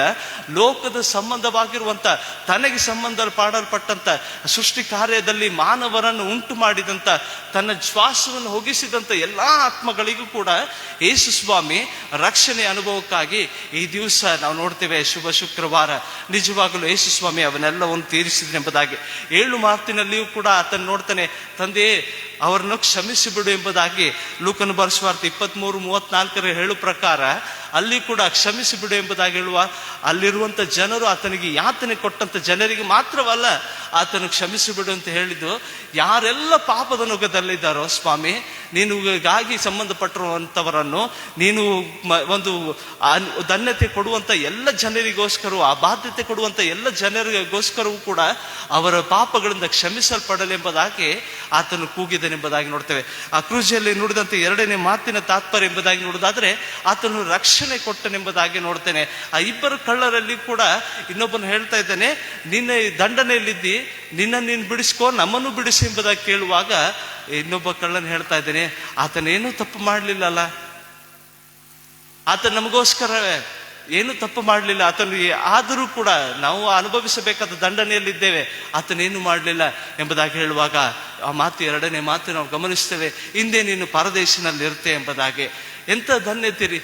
ಒಂದು ಮಾತು, ಆತನ ಹರಿಕೆಯ ಮಾತು, ಅದು ಧನ್ಯತೆಗೆ ತೆಗೆದುಕೊಂಡು ಹೋಗ್ತದೆ, ಪರದೇಶಿನ ಭಾಗ್ಯಕ್ಕೆ ತೆಗೆದುಕೊಂಡು ಹೋಗ್ತದೆ, ರಕ್ಷಣೆ ಅನುಭವಕ್ಕೆ ತೆಗೆದುಕೊಂಡು ಹೋಗ್ತದೆ.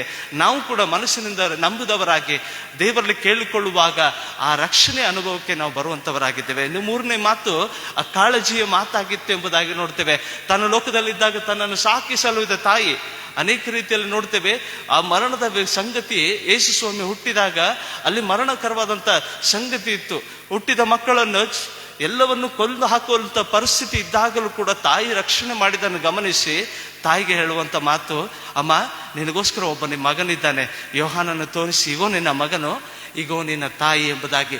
ಆ ಕಾಳಜಿಯ ಮಾತು ಇಬ್ಬರ ಸಂಬಂಧದಲ್ಲಿ ಮಾತ್ರವಲ್ಲ, ತಂದೆಯಲ್ಲಿ ನಮ್ಮ ಸಂಬಂಧವನ್ನು ತೋರಿಸ್ತದೆ. ಇನ್ನು ನಾಲ್ಕನೇ ಮಾತು, ಅಲ್ಲಿ ಕ್ರಿಸ್ತನ ಪ್ರೀತಿ ಹೇಗೆ ಪೂರ್ಣಗೊಂಡಿತ್ತು ಕ್ರೂಜಲ್ಲಿ ಎಂಬುದಾಗಿ ನೋಡುವುದಾದ್ರೆ, ನನ್ನ ದೇವರೇ ನನ್ನ ದೇವರೇ ಯಾಕೆ ನನ್ನನ್ನು ಕೈ ಬಿಟ್ಟಿ. ಮತ್ತಾಯನ ಬರೆಸುವಾರ್ತೆ ಅಲ್ಲಿ ನೋಡ್ತೇವೆ 27ನೇ ಅಧ್ಯಾಯ 46ನೇ ವಚನ, ಅಲ್ಲಿ ವಿಯೋಗದಿಂದ ಬೇಡ್ತಾ ಇದ್ದೇನೆ, ಈಗಲೂ ಕೂಡ ನಾನು ಕೈ ಬಿಡಲ್ಪಟ್ಟವನಾಗಿದ್ದೇನಾ? ಎಂದಿಗೂ ಇಲ್ಲ. ಯೇಸು ಸ್ವಾಮಿ ಕೈ ಬಿಡಲ್ಪಟ್ಟವನಾಗಿರಲಿಲ್ಲ.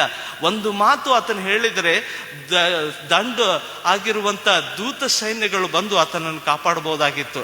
ಆದರೆ ನಾವೆಲ್ಲರೂ ಮಾಡಿದಂತ ಪಾಪಗಳ ಶಾಪದ ನೊಗಗಳನ್ನು ಮುಂದಿನ ತಲೆಮಾರುಗಳು ಕ್ರಿಸ್ತನ ಬರುವವರೆಗೂ ಕೂಡ ಮಾಡಬೇಕಾದಂತ ಎಲ್ಲ ಅಪರಾಧಗಳ ನಿರ್ಣಯಗಳನ್ನು ಆತನು ತಪ್ಪಿಸುವುದಕ್ಕಾಗಿ ಅಂದು ಕೂಗುತ್ತಾ ಇದ್ದೇನೆ, ದೇವರೇ ಈಗಲೂ ನನ್ನನ್ನು ಕೈ ಬಿಡಬಲ್ಲ. ಯೇಸು ಸ್ವಾಮಿಗೆ ತಂದೆಯ ದೇವರು ಎಂದಿಗೂ ಕೈ ಬಿಟ್ಟಿರಲಿಲ್ಲ. ಆ ಕ್ಷಣ ಮಾತ್ರ ಜನರಿಗೋಸ್ಕರ ಕೈ ಬಿಡಲ್ಪಟ್ಟರೂ ಕೂಡ, ಮಾನವರಿಗೋಸ್ಕರ ಕೈ ಬಿಡಲ್ಪಟ್ಟರೂ ಕೂಡ ಕ್ರಿಸ್ತನಿಗೋಸ್ಕರ ಆ ಜಯವನ್ನು ಕೊಡುವುದಕ್ಕಾಗಿ ನಾವೆಲ್ಲರೂ ಕೂಡ ಆ ಜಯದಲ್ಲಿ ನಡೆಯಬೇಕೆಂಬುದಾಗಿ ಆತನು ಬಯಸುತ್ತಾನೆಂಬುದಾಗಿ ನೋಡ್ತೇವೆ. ಕ್ರೂಜಿಯಲ್ಲಿ ನೋಡಿದ 6ನೇ ಮಾತಿನ ತಾತ್ಪರ್ಯ ಎಂಬುದಾಗಿ ನೋಡುವುದಾದ್ರೆ, 5ನೇ ಮಾತು ನನಗೆ ದಾಹವಾಗಿದೆ. ಆ ಮಾನವತ್ವವನ್ನು ತೋರಿಸ್ತದೆ. ಕ್ರಿಸ್ತನ ಪ್ರೀತಿ ಮಾನವೀಯತೆ. ದೇವರೇ ಆತನು 100% ಮಾನವನಾಗಿದ್ದನು, 100% ದೇವರಾಗಿದ್ದನು. ಈ ಸಮಯದಲ್ಲಿ ಮಾನವರ ಒಂದು ಮ್ಯಾಪ್ ಅನ್ನು ನಮಗೆ ತೋರಿಸ್ತಾ ಇದ್ದಾರೆ. ನಾವು ಕೂಡ ಮನುಷ್ಯರಾಗಿದ್ದೇವೆ. ನೀವು ಕೂಡ ಕ್ರಿಸ್ತನಿಗಾಗಿ ನಿಂತುಕೊಳ್ಳುವಾಗ ಸಹಿಸಿಕೊಳ್ಳಬಾರ್ದಂತ ಕಷ್ಟ ವೇದನೆಗಳ ಹೊರತು ನಿಮಗೆ ಯಾವ ವೇದನೆಗಳಿಲ್ಲ ಎಂಬುದಾಗಿ ಹೇಳ್ತಾನೆ. ಆದರೆ ನಾವು ಕೂಡ ಅನೇಕ ಸಾರಿ ಸಣ್ಣ ಒಂದು ಕಷ್ಟಗಳು ಬರುವಾಗ ನಾವು ಬಿದ್ದು ಹೋಗ್ತೇವೆ, ಕ್ರಿಸ್ತ ನಂಬಿಕೆಯಿಂದ ದೂರ ಬರ್ತೇವೆ. ಆದರೆ ಕ್ರಿಸ್ತನ ಅದಕ್ಕಾಗಿ ನಮ್ಮನ್ನು ಕರೆಯಲಿಲ್ಲ, ಬಂಡತನಕ್ಕೆ ಕರೆಯಲಿಲ್ಲ. ಆದರೆ ಕ್ರಿಸ್ತನ ಪ್ರಾರ್ಥನೆಯಲ್ಲಿ ಹೇಳಿದಂಥ ಮಾತು ನಾನು ನೆನಪಿಸ್ತೇನೆ, ನಾಶನದ ಮಾತಿನವರಿಗಾದರೂ ಅದು ಹುಚ್ಚು ಮಾತನವಾಗಿದೆ, ಆದರೆ ನಮಗಾದರೂ ದೇವರ ಶಕ್ತಿಯಾಗಿದೆ. ದೇವರು ಆ ಶಕ್ತಿಯನ್ನು ನಮಗೆ ಕೊಡುವುದರ ಮೂಲಕವಾಗಿ ನಾವು ಆ ಶಕ್ತಿಯನ್ನು ಪ್ರದರ್ಶಿಸುವುದಕ್ಕಾಗಿ ನಮ್ಮನ್ನು ಈ ಲೋಕದಲ್ಲಿ ಆತ್ಮನ ಸಹಾಯಕನಾಗಿ ನಡೆಸುವಂತ ಮಾತಾಗಿದೆ. ಇನ್ನು ಸಂಪೂರ್ಣತೆ, ಈ ಧನ್ಯತೆಯಲ್ಲಿ ಸಂಪೂರ್ಣರಾಗುವುದಕ್ಕಾಗಿ ನಾನು ಇವನ್ನೆಲ್ಲವನ್ನು ತೀರಿಸಿದ್ದೇನೆ. ಅನೇಕರು ಹೇಳ್ತಾರೆ, ಸೈತಾನ ಅನ್ಕೊಂಡಿರ್ಬೋದು ತೀರಿತು ಎಂಬುದಾಗಿ ಶಿಲ್ಬೆಯಲ್ಲಿ ಹೇಳ್ತಾ ಇದ್ದಾನೆ ಎಂಬುದಾಗಿ ನೋಡೋದಾದ್ರೆ, ತನ್ನನ್ನು ತೀರಿಸಿಕೊಂಡ ಅಥವಾ ತನಗಾಗಲಿಲ್ಲ ಎಂಬುದಾಗಿ, ಆ ಮಾತಿಗಾಗಿ ತೀರಿತು ಎಂಬುದಾಗಿ ಯೇಸು ಹೇಳಲಿಲ್ಲ. ಎಲ್ಲ ದೇವರ ಮಾತುಗಳು, ಶಾಸ್ತ್ರದ ಮಾತುಗಳು, ಲಾ ಏನ್ ಬರೆಸಲ್ಪಟ್ಟಿತ್ತು ಮನುಷ್ಯರಿಗಾಗಿ, ಈ ನೊಗಗಳಿಗಾಗಿ, ಅನುಭವಿಸಬೇಕಾದಂತ ಸಂಗತಿಗಳಿಗಾಗಿ, ಆತನ ಎಲ್ಲವನ್ನು ಸ್ವಾಮಿ ಜನರು ತೀರಿಸುವುದಿಲ್ಲ, ನನ್ನ ಮಕ್ಕಳು ತೀರಿಸುವುದಿಲ್ಲ, ನಾನು ಇದನ್ನು ತೀರಿಸ್ತೇನೆ, ತೀರಿಸಿ ಮುಗಿಸಿ ಆಯ್ತು ಎಂಬುದಾಗಿರುವಂತ ಸಂಪೂರ್ಣತೆಯ ಮಾತನ್ನ ಅಲ್ಲಿ ಉಚ್ಚರಿಸಿದನೆಂಬುದಾಗಿ ನೋಡ್ತೇವೆ. ಇನ್ನು ಕೊನೆಯ ಮಾತು, ತಂದೆ ನನ್ನ ಆತ್ಮವನ್ನು ನಿನ್ನ ಕೈಗೆ ಒಪ್ಪಿಸ್ತೇನೆ. ಲೂಕ 23:46 ಪ್ರಕಾರ ನನ್ನ ಆತ್ಮವನ್ನು ನಿನ್ನ ಕೈಯಲ್ಲಿ ಒಪ್ಪಿಸ್ತೇನೆ. ತನಗೆ ಅಧಿಕಾರವಿತ್ತರೆ ಮನುಷ್ಯರು ತೆಗೆದುಕೊಳ್ಳುವುದಕ್ಕಾಗಿ ಆತನನ್ನು ಒಪ್ಪಿಸಿಕೊಡಲು ಅನೇಕ ಸಾರಿ ಆತನನ್ನು ಕಲ್ಲೆಸೆದು ಕೊಲ್ಲಬೇಕೆಂಬುದಾಗಿ ಜನರು ಯೋಚಿಸಿದಾಗಲೂ ಕೂಡ ದೇವರು ಆತನನ್ನು ತಪ್ಪಿಸಿದನು. ಆದರೆ ಇಂಥದೇ ಮರಣವನ್ನು ನಾನು ನೆನೆಸ್ತೇನೆ, ಇಡೀ ವಿಶ್ವದಲ್ಲಿಯೇ ಇಂಥ ಮರಣವೇ ಆಗಬೇಕೆಂಬುದಾಗಿ ತನ್ನ ಮರಣವನ್ನು ಕಾಪಾಡಿಕೊಂಡಂತ ವ್ಯಕ್ತಿ ಕ್ರಿಸ್ತನು ಮಾತ್ರ. ಯಾಕೆಂದ್ರೆ ಆತನು ಶಿಲ್ಬೆಯನ್ನು ತೆಗೆದುಕೊಳ್ಳಬೇಕು, ನಮ್ಮೆಲ್ಲರ ಪಾಪಗಳನ್ನು ಅದರ ಮೇಲೆ ಹೊತ್ತುಕೊಳ್ಳಬೇಕು, ನಾವು ಕೂಡ ಅನುಭವಿಸಬೇಕಾದ ದಂಡನೆಯನ್ನು ಅಲ್ಲಿ ತೀರಿಸಿ ನಮಗೆ ನಿತ್ಯ ಜೀವದ ಭಾಗ್ಯಕ್ಕಾಗಿ ನಮ್ಮ ದೋಷಗಳಿಂದ ಪರಿಹಾರಕ್ಕೆ ಕೊಡಬೇಕೆಂಬುದಾಗಿ ಆತನು ಒಂದು ನಿಷ್ಕರ್ಷೆ ಮಾಡಿ ತಂದೆ ನೋಡುವುದಾದ್ರೆ ನಾವು ದೇವರಿಗೆ ಬದ್ಧ ವೈರಿಗಳಾಗಿದ್ದೇವೆ ಎಂಬುದಾಗಿ ದೇವರ ವಾಕ್ಯ ಹೇಳ್ತದೆ. ಆ ಭಾರವನ್ನು ನೋಡುವುದಾದರೆ ಬದ್ಧ ವೈರಿಯಾದಂಥ ನಮ್ಮನ್ನು ಇದ್ದ ದ್ವೇಷವನ್ನು ಶಿಲುಬೆಯಲ್ಲಿ ಕೊಂದು ಉಭಯರಂತಾಗಿರುವಂತ ನಮ್ಮನ್ನ ಕ್ರಿಸ್ತನ ಪ್ರೀತಿಯಲ್ಲಿ ಒಂದೇ ದೇಹದಂತಾಗಿ ಮಾಡಿದ್ದಾನೆಂಬುದಾಗಿ ಬರೆಯಲ್ಪಡ್ತದೆ. ಇನ್ನು ಕೊನೆಯದಾಗಿ ನೋಡುವುದಾದ್ರೆ ಕ್ರೂಜಿಗೆ ನಮ್ಮ ಪ್ರತಿಕ್ರಿಯೆ ಏನು? ಕ್ರಿಸ್ತನ ಪ್ರೀತಿ, ಈ ಒಂದು ಪರಿಪೂರ್ಣಗೊಂಡಂತ ಪ್ರೀತಿ ಕ್ರೂಜೆಯನ್ನು ಅನುಭವಿಸಿ ನಂತರ ನಮ್ಮ ಈ ಕ್ರೂಜೆ ಯಾತ್ರೆಯಲ್ಲಿ, ಕ್ರೂಜೆಯ ಜರ್ನಿಯಲ್ಲಿ ನಮ್ಮ ನಿರ್ಧಾರಗಳೇನು? ಲೂಕನ ಬರೆಸುವಾರ್ತೆ 23ನೇ ಅಧ್ಯಾಯ 39 ಹಾಗೂ 43ನೇ ವಚನದವರೆಗೆ ನೋಡೋದಾದ್ರೆ ಅಲ್ಲಿ ಇಬ್ಬರು ಕಳ್ಳರ ವಿಷಯದಲ್ಲಿ ಬರೆಯಲ್ಪಡ್ತದೆ. ಈ ಕಳ್ಳರ ವಿಷಯದಲ್ಲಿ ಕ್ಲುಪ್ತವಾಗಿ ನಾನು ಹೇಳುವುದಕ್ಕಾಗಿ ಬಯಸ್ತೇನೆ. ಒಬ್ಬನು ಯೇಸುವನ್ನು ತಿರಸ್ಕರಿಸಿದ್ದನು, ಈ ನಿರ್ಧಾರವನ್ನು ಮಾಡ್ತಾನೆ, ಆತ ನಿತ್ಯ ನರಕದಲ್ಲಿ ಆತನು ಬೀಳುವಂತವನಾಗಿದ್ದಾನೆ. ಆದರೆ ಇನ್ನೊಬ್ಬ ಕಳ್ಳನಿದ್ದಾನೆ, ಆತನನ್ನು ಕ್ರಿಸ್ತನನ್ನು ಸ್ವೀಕರಿಸುವ ಮೂಲಕವಾಗಿ ಆತನು ಕ್ರಿಸ್ತನಿಗಾಗಿ ನಿತ್ಯ ಜೀವದ ಪರದೇಶಿನ ಭಾಗ್ಯ ಏನೆಂಬುದಾಗಿ ನೋಡೋದಾದ್ರೆ ಈ ಕಳ್ಳರ ವಿಚಾರದಲ್ಲಿ ಒಂದು ಸಂಗತಿ ಉಂಟು. ಯಾವಾಗ ಯೇಸು ಸ್ವಾಮಿಯ ಜನನವಾಗ್ತದೋ ಅವರು ಸಂಹರಿಸಲ್ಪಡುವಂತ ಸಂಗತಿ ನೋಡುವಾಗ ಅಲ್ಲಿಂದ ದೇವದೂತನು ಮಾತನಾಡ್ತಾನೆ, ನೀವು ಇಲ್ಲಿಂದ ಐಗುಪ್ತ ದೇಶಕ್ಕೆ ಹೊರಟು ಹೋಗ್ರಿ. ಐಗುಪ್ತ ದೇಶಕ್ಕೆ ಹೊರಟು ಹೋಗುವಾಗ ಯಹೂದರಿಗೆ ಕೊಡಲ್ಪಟ್ಟಂತ ಇನ್ನೊಂದು ಧರ್ಮಗ್ರಂಥ ಉಂಟು, ಅದು ತಾಳ್ಮುಡ್ ಎಂಬುದಾಗಿರುವಂತ ಗ್ರಂಥ. ಅದರಲ್ಲಿ ಈ ಇನ್ನೊಬ್ಬ ಕಳ್ಳನ್ ಯಾರು ಎಂಬುದಾಗಿ ಬರೆಯಲ್ಪಟ್ಟಿದೆ. ಇನ್ನೊಬ್ಬ ಕಳ್ಳನ್ ಯಾರು ಎಂಬುದಾಗಿ ನೋಡೋದಾದ್ರೆ ಆತನು ಪರದೇಶಿನ ಭಾಗ್ಯವನ್ನು ಹೊಂದಿದಂತ ದುಮಾಕಸ್ ಎಂಬುದಾಗಿರುವಂತ ವ್ಯಕ್ತಿಯ ಕುರಿತಾಗಿ ಇಬ್ರಿಯರ ಇನ್ನೊಂದು ಗ್ರಂಥ ತಾಳ್ಮುಡ್ ಎಂಬುದಾಗಿರುವಂತ ಗ್ರಂಥದಲ್ಲಿ ಇದು ಪ್ರಸ್ತಾಪಿಸಲ್ಪಡ್ತದೆ. ಯಾವಾಗ ಇವರು ತೆಗೆದುಕೊಂಡು ಹೋಗುವಾಗ ಇವರು ದಂಗೆಕೋರರಾಗಿದ್ದರು. ಈ ಕಳ್ಳರು ದಂಗೆಕೋರರಾಗಿ ಜನರು ಹೋಗುವಂತ ಮಾರ್ಗಗಳನ್ನ ಅಲ್ಲಿ ನಿಂತುಕೊಂಡು ಸುಲ್ಕೊಳ್ಳುವಂತವರಾಗಿದ್ದರು. ಯಾವಾಗ ಯೇಸು ಸ್ವಾಮಿಯ ಕೂಸಾಗಿರುವಂತ ಸಂಗತಿಯಲ್ಲಿ ಮಾರಿಯಳು ಯೋಸೆಫರಲ್ಲಿ ಹೋಗ್ತಾ ಇರುವಾಗ ಇವರನ್ನು ದರೋಡೆ ಮಾಡುವುದಕ್ಕಾಗಿ ಈ ಕಳ್ಳರು ಬಂದು ಅಲ್ಲಿ ಇವರ ಬಳಿಯಲ್ಲಿ ಏನೇನಿದೆ ಎಂಬುದಾಗಿ ವೀಕ್ಷಣೆ ಮಾಡುವಾಗ ಅವರ ಬಳಿಯಲ್ಲಿ ಶ್ರೇಷ್ಠವಾದಂಥ ಸಂಗತಿಗಳಿತ್ತು, ಚಿನ್ನ, ಧೂಪ ಹಾಗೂ ರಕ್ತಬೋಳ. ಈ ದುಮಾಕಸ್ ಯಾವಾಗ ಧೂಪ ರಕ್ತಬೋಳವನ್ನು ಈ ಸಂಗತಿಗಳನ್ನು ತೆಗೆದುಕೊಳ್ತಾನೆ, ಆ ಒಂದು ತಾಲ್ಮುಡ್ ಬುಕ್ ಪುಸ್ತಕದಲ್ಲಿ ಇದು ಬರೆಯಲ್ಪಟ್ಟಿದೆ. ಆ ಒಂದು ತೆಗೆದುಕೊಳ್ಬೇಕೆಂಬುದಾಗಿ ಆ ಕ್ರಿಸ್ತನ ಮುಖವನ್ನು ಒಂದ್ಸರಿ ಯೇಸು ಸ್ವಾಮಿಯ ಮಗುವಾಗಿರುವಂತ ಮುಖವನ್ನು ನೋಡಿದ ತಕ್ಷಣವೇ ಆತನ ಮನಸ್ಸಿನಲ್ಲಿ ಒಂದು ಪರಿವರ್ತನೆ ಆಗ್ತದಂತೆ. ಇವರಿಂದ ನಾವು ಸುಳ್ಕೊಳ್ಳಬಾರದು, ಈ ಮಗು ಶ್ರೇಷ್ಠ ವ್ಯಕ್ತಿ ಅಂತ ಕಾಣಿಸ್ತದೆ ಎಂಬುದಾಗಿ ಮುಂಚಿತವಾಗಿಯೇ ಈತನನ್ನು ಗಮನಿಸ್ತಾ ಇದ್ದ. ಅಲ್ಲೆಲ್ಲಿ ದಂಗೆಗಳನ್ನು ಮಾಡುವಾಗ ಯೇಸು ಸ್ವಾಮಿಯನ್ನು ಗಮನಿಸ್ತಾ ಇದ್ದ. ಈ ಕಳ್ಳನಾಗಿರುವಂತ ವ್ಯಕ್ತಿ ಒಂದು ಕಾರ್ಯ ಮಾಡ್ತಾನೆ, ಅದನ್ನೆಲ್ಲವನ್ನು ಗಮನಿಸಿದ್ದೆ, ಅದನ್ನ ನೆನಪಿಗೆ ತೆಗೆದುಕೊಂಡು ಬಂದು ಈತನು ಸತ್ಪುರುಷನೇ ಹೌದು, ಈತನ ರಕ್ಷಕನೇ ಹೌದು, ನಿನ್ನ ರಾಜ್ಯವನ್ನು ತಿರುಗಿ ಬರುವಾಗ ಹೊಂದಿಕೊಂಡು ಬರುವಾಗ ನನ್ನನ್ನು ನೆನೆಸ್ಕೋ. ಇಂತಹ ಒಂದು ಸ್ಯಾಲ್ವೇಷನ್ ಮೆಸೇಜ್ ಆತನಿಗೆ ಎಲ್ಲಿ ಸಿಕ್ಕಿತ್ರಿ? ಒಂದು ನೋಟ ಕ್ರಿಸ್ತನನ್ನು ಮಗುವಾಗಿರುವ ನೋಡಿದಾಗಲೇ ಈ ದುಮಾಕಸ್ಗೆ ಆ ಯೋಚನೆ ಬಂದಿದ್ದಾದ್ರೆ ಇನ್ನು ನಾವು ಕೂಡ ಇಷ್ಟು ದಿವಸಗಳವರೆಗೂ ಧ್ಯಾನ ಮಾಡ್ತಾ ಇದ್ದೇವೆ, ಹುಟ್ಟಿದ್ದರಿಂದಲೇ ನಾವು ಕ್ರಿಸ್ತನ ಅನುಭವಕ್ಕೆ ಬಂದಿದ್ದೇವೆ. ಹಾಗಾದರೆ ನಮ್ಮ ಪರಿವರ್ತನೆಯ ಜೀವಿತಕ್ಕಾಗಿ ಯೇಸು ಸ್ವಾಮಿ ಕಾಯ್ತಾ ಇದ್ದಾನೆ. ಕೊನೆಯದಾಗಿ ಶುಭ ಶುಕ್ರವಾರ ನಮಗೆ ತಿಳಿಸ್ತದೆ, ಇದು ಆಳವಾಗಿ ದೇವರ ಪ್ರೀತಿಯನ್ನು ತೋರಿಸುವಂಥದ್ದಾಗಿದ್ದಾರೆ. ಒಂದು ಪಾಪಕ್ಕೆ ಒಂದು ಬೆಲೆ ಇದೆ. ಆ ಬೆಲೆ ಏನೆಂಬುದಾಗಿ ನೋಡೋದಾದ್ರೆ ಕ್ರಿಸ್ತನ ಒಪ್ಪಿಸಿಕೊಡುವಿಕೆಯೇ ಆ ಬೆಲೆಯಾಗಿದೆ ಎಂಬುದಾಗಿ ನೋಡಿಕೊಳ್ತೇವೆ. ಅಂತ ದೊಡ್ಡ ಭಾರವಾದಂಥ ಒಂದು ಸಂಗತಿ ಅದಾಗಿದ್ದರೆ ನಾವಿನ್ನೂ ಪಾಪದಲ್ಲಿ ಜೀವಿಸಬೇಕಾ? ಎಂದಿಗೂ ಇಲ್ಲ. ಕ್ರಿಸ್ತನದನ್ನೆಲ್ಲ ಜಯಿಸಿದ್ದಾನೆ, ನಮಗೂ ಕೂಡ ಅಧಿಕಾರ ಕೊಟ್ಟಿದ್ದಾನೆ. ಆ ಧನ್ಯತೆಯಲ್ಲಿ ನಾವು ಸಾಗುವುದಕ್ಕಾಗಿ ಕ್ರಿಸ್ತನ ಪ್ರೀತಿ ಪರಿಪೂರ್ಣಗೊಂಡಿದೆ. ಹಾಗಾದರೆ ಈ ಪರಿಪೂರ್ಣಗೊಂಡಂಥ ಪ್ರೀತಿಯಲ್ಲಿ ನಮ್ಮ ಪಾತ್ರವೇನು? ನಮ್ಮ ಶರೀರಗಳನ್ನು ಭಾಗಿಸೋಣ, ಪ್ರಾರ್ಥನೆ ಮಾಡೋಣ. Thank you Jesus. ಕರ್ತನೆ, ನಿನಗೆ ಸ್ತೋತ್ರಪ್ಪ ಸ್ವಾಮಿ. ನಮ್ಮನ್ನು ಕರ್ತನೆ ನೀನು ಪ್ರೀತಿಸಿದ್ದು, ನಿನ್ನ ಶ್ರೇಷ್ಠವಾದಂಥ ಮಗನನ್ನೇ ನಮಗೆ ಅರ್ಪಿಸುವುದರ ಮೂಲಕವಾಗಿ ನಿನ್ನ ಕೃಪೆಯನ್ನು ತೋರಿಸಿದ್ದೆ ರಾಜ. Thank you Lord. ಹಲ್ಲೆಲೂಯಾ. ಅಪ್ಪ ಸ್ವಾಮಿ, ಈ ಸಮಯದಲ್ಲೂ ಕೂಡ ಕರ್ತನೆ ನಿನ್ನ ಕರಗಳಲ್ಲಿ ನಮ್ಮನ್ನು ಒಪ್ಪಿಸಿಕೊಡ್ತೇವೆ. ಈ ದಿವಸ ಧ್ಯಾನ ಮಾಡಲಿಕ್ಕಿರುವಂಥ ಕರ್ತನೆ, ಆರಾಧಿಸ್ಲಿಕ್ಕಿರುವಂಥ ಎಲ್ಲ ಭಾಗಗಳನ್ನು ನಿನ್ನ ಪ್ರಸನ್ನತೆಗಾಗಿ ಬೇಡ್ತೇವೆ.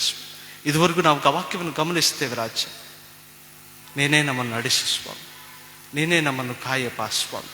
ಇಂದು ಕರ್ತನೆ ಕರಾಳ ದಿವಸವಲ್ಲ, ನಿನ್ನ ಒಪ್ಪಿಸಿಕೊಂಡು ಸೋಲನ್ನು ಅನುಭವಿಸಿದ ದಿನವಲ್ಲ ಸ್ವಾಮಿ. ಇದನ್ನು ನಿನ್ನ ಮಕ್ಕಳಿಗಾಗಿ ನೀನು ಕೊಟ್ಟಂತ ಜಯದ ದಿನವಾಗಿದೆ. ಅದಕ್ಕಾಗಿ ಸ್ತೋತ್ರ. ಹೌದಪ್ಪ ಸ್ವಾಮಿ, ಇದನ್ನು ನಾವು ಆಚರಣೆ ಮಾಡ್ತಾ ಇದ್ದೇವೆ ರಾಜ. ದುಃಖವು ಗೋಳಾಟವು ಕಷ್ಟವಾದರೂ ಇರುವುದಿಲ್ಲ, ದುಃಖವು ಗೋಳಾಟವು ಕಷ್ಟವಾದರೂ ಇರುವುದಿಲ್ಲ, ಮೊದಲಿದ್ದದೆಲ್ಲವೂ ಇಲ್ಲದೆ ಹೋಗುತ್ತದೆ, ಮೊದಲಿದ್ದದೆಲ್ಲವೂ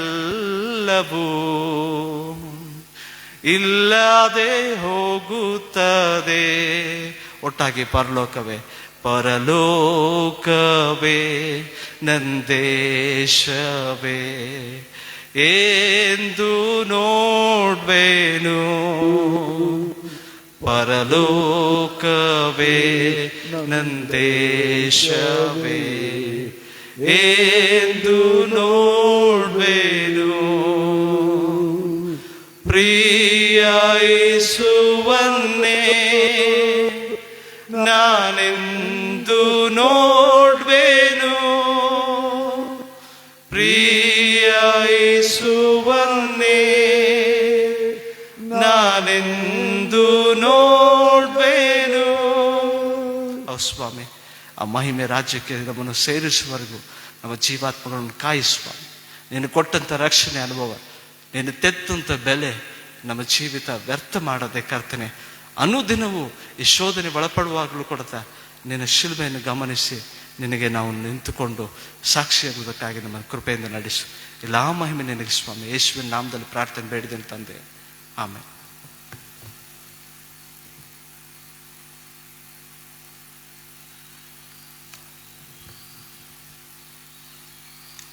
ಶಿಲುಬೆಯ ಪ್ರೀತಿಯ ಬಗ್ಗೆ ಉತ್ತಮವಾದಂಥ ಸಂದೇಶವನ್ನು ನೀಡಿದಂಥ ಬ್ರದರ್ಗೆ ಧನ್ಯವಾದಗಳನ್ನು ತಿಳಿಸ್ತೇನೆ. ಕೊನೆಯದಾಗಿ ನಾವು ಹಾಡುವಂಥ ಸಂಗೀತಗಳಲ್ಲಿ 70ನೇ ಸಂಗೀತವನ್ನು ಹಾಡಿಕೊಳ್ಳೋಣ.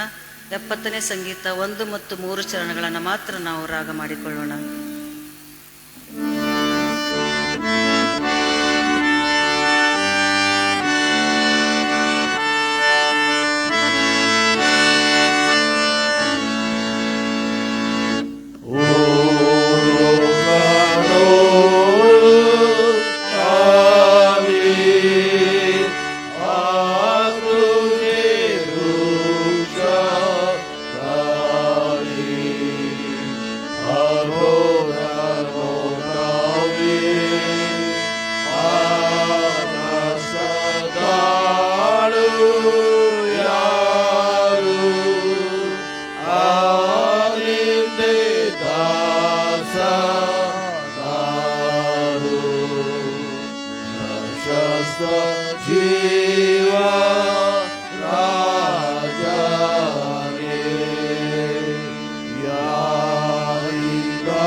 ನಂತರ ಬ್ರದರ್ ನಮ್ಮನ್ನ ಅಂತ್ಯಾಶೀರ್ವಾದದಲ್ಲಿ ನಡೆಸಬೇಕಾಗಿ ಕೇಳಿಕೊಳ್ಳುತ್ತೇನೆ.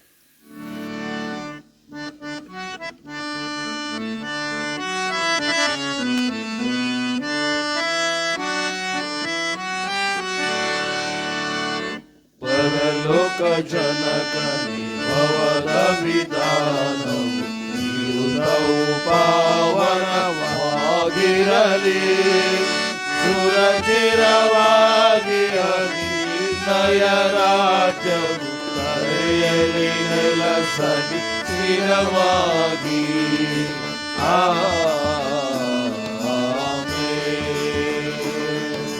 ಪರದ ನದಿ ನಿನ್ನ ಚಿತ್ರವು ದರೆಯೋಳು ನೆರವೇರಲಿ ಅನುದಿನದ ಬುದ್ಧಿ. ಪರಿಪಾಲಿಸು ಎಂಬ ಕೊರತೆಯ ನೀಗಿಸು ಅರಸು ಗುಣಾಕರ ದಯಶೀಲ.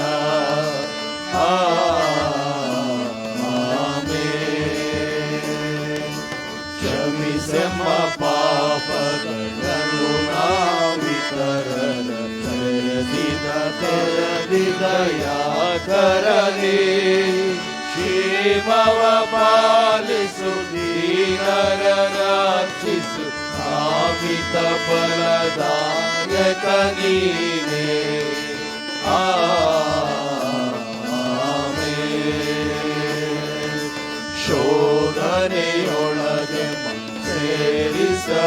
ಮರುಭೂಮಿ ಶೋಧಕನಿಂದಲೇ ಹಾರಿ ಪ್ರಭು ಸಿದ್ಧತೆ ರಾಜವು ಫಲವು ಮಹಿಮೆಗಳು ಓದಯ ದೀಶನೆ ದೀನವುಗಳು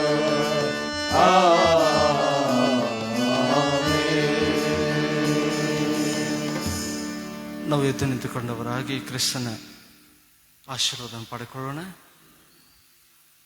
ನಮ್ಮ ಕರ್ತನಾದ ಯೇಸು ಕ್ರಿಸ್ತನ ಕೃಪೆಯು, ತಂದೆಯಾದ ದೇವರೇ ನಿನ್ನ ಪ್ರೀತಿಯು, ಪವಿತ್ರಾತ್ಮ ದೇವರೇ ನಿನ್ನ ಅನ್ಯೋನ್ಯತೆ ಸಹವಾಸ, ಕ್ರೂಜೆಯಲ್ಲಿ ನೀನು ತೆಗೆದುಕೊಂಡಂಥ ಪ್ರೀತಿ ನಿತ್ಯ ನಿರಂತರಕ್ಕೂ ನಿನ್ನ ಭಕ್ತ ಸಮೂಹದೊಟ್ಟಿಗೂ ಈ ದಿವಸ ನಡೆಯುವಂಥ ಎಲ್ಲ ಆರಾಧನೆಗಳಲ್ಲಿ ಎಲ್ಲ ಭಾಗಗಳಲ್ಲಿ ನಿತ್ಯ ನಿರಂತರಕ್ಕೂ ನೆನೆಯಾಗಿರಲಿ.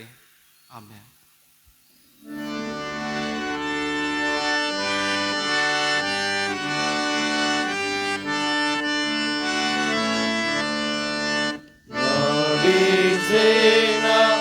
ಯೇಸು ಕರ್ತ ಲೋಕಾರಣ್ಯ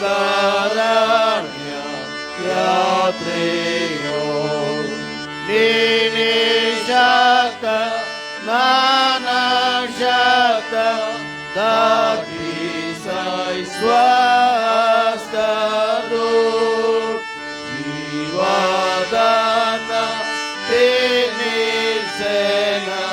ಪೂರ್ಣ ತೃಪ್ತಿ ಕೊಡಿಸು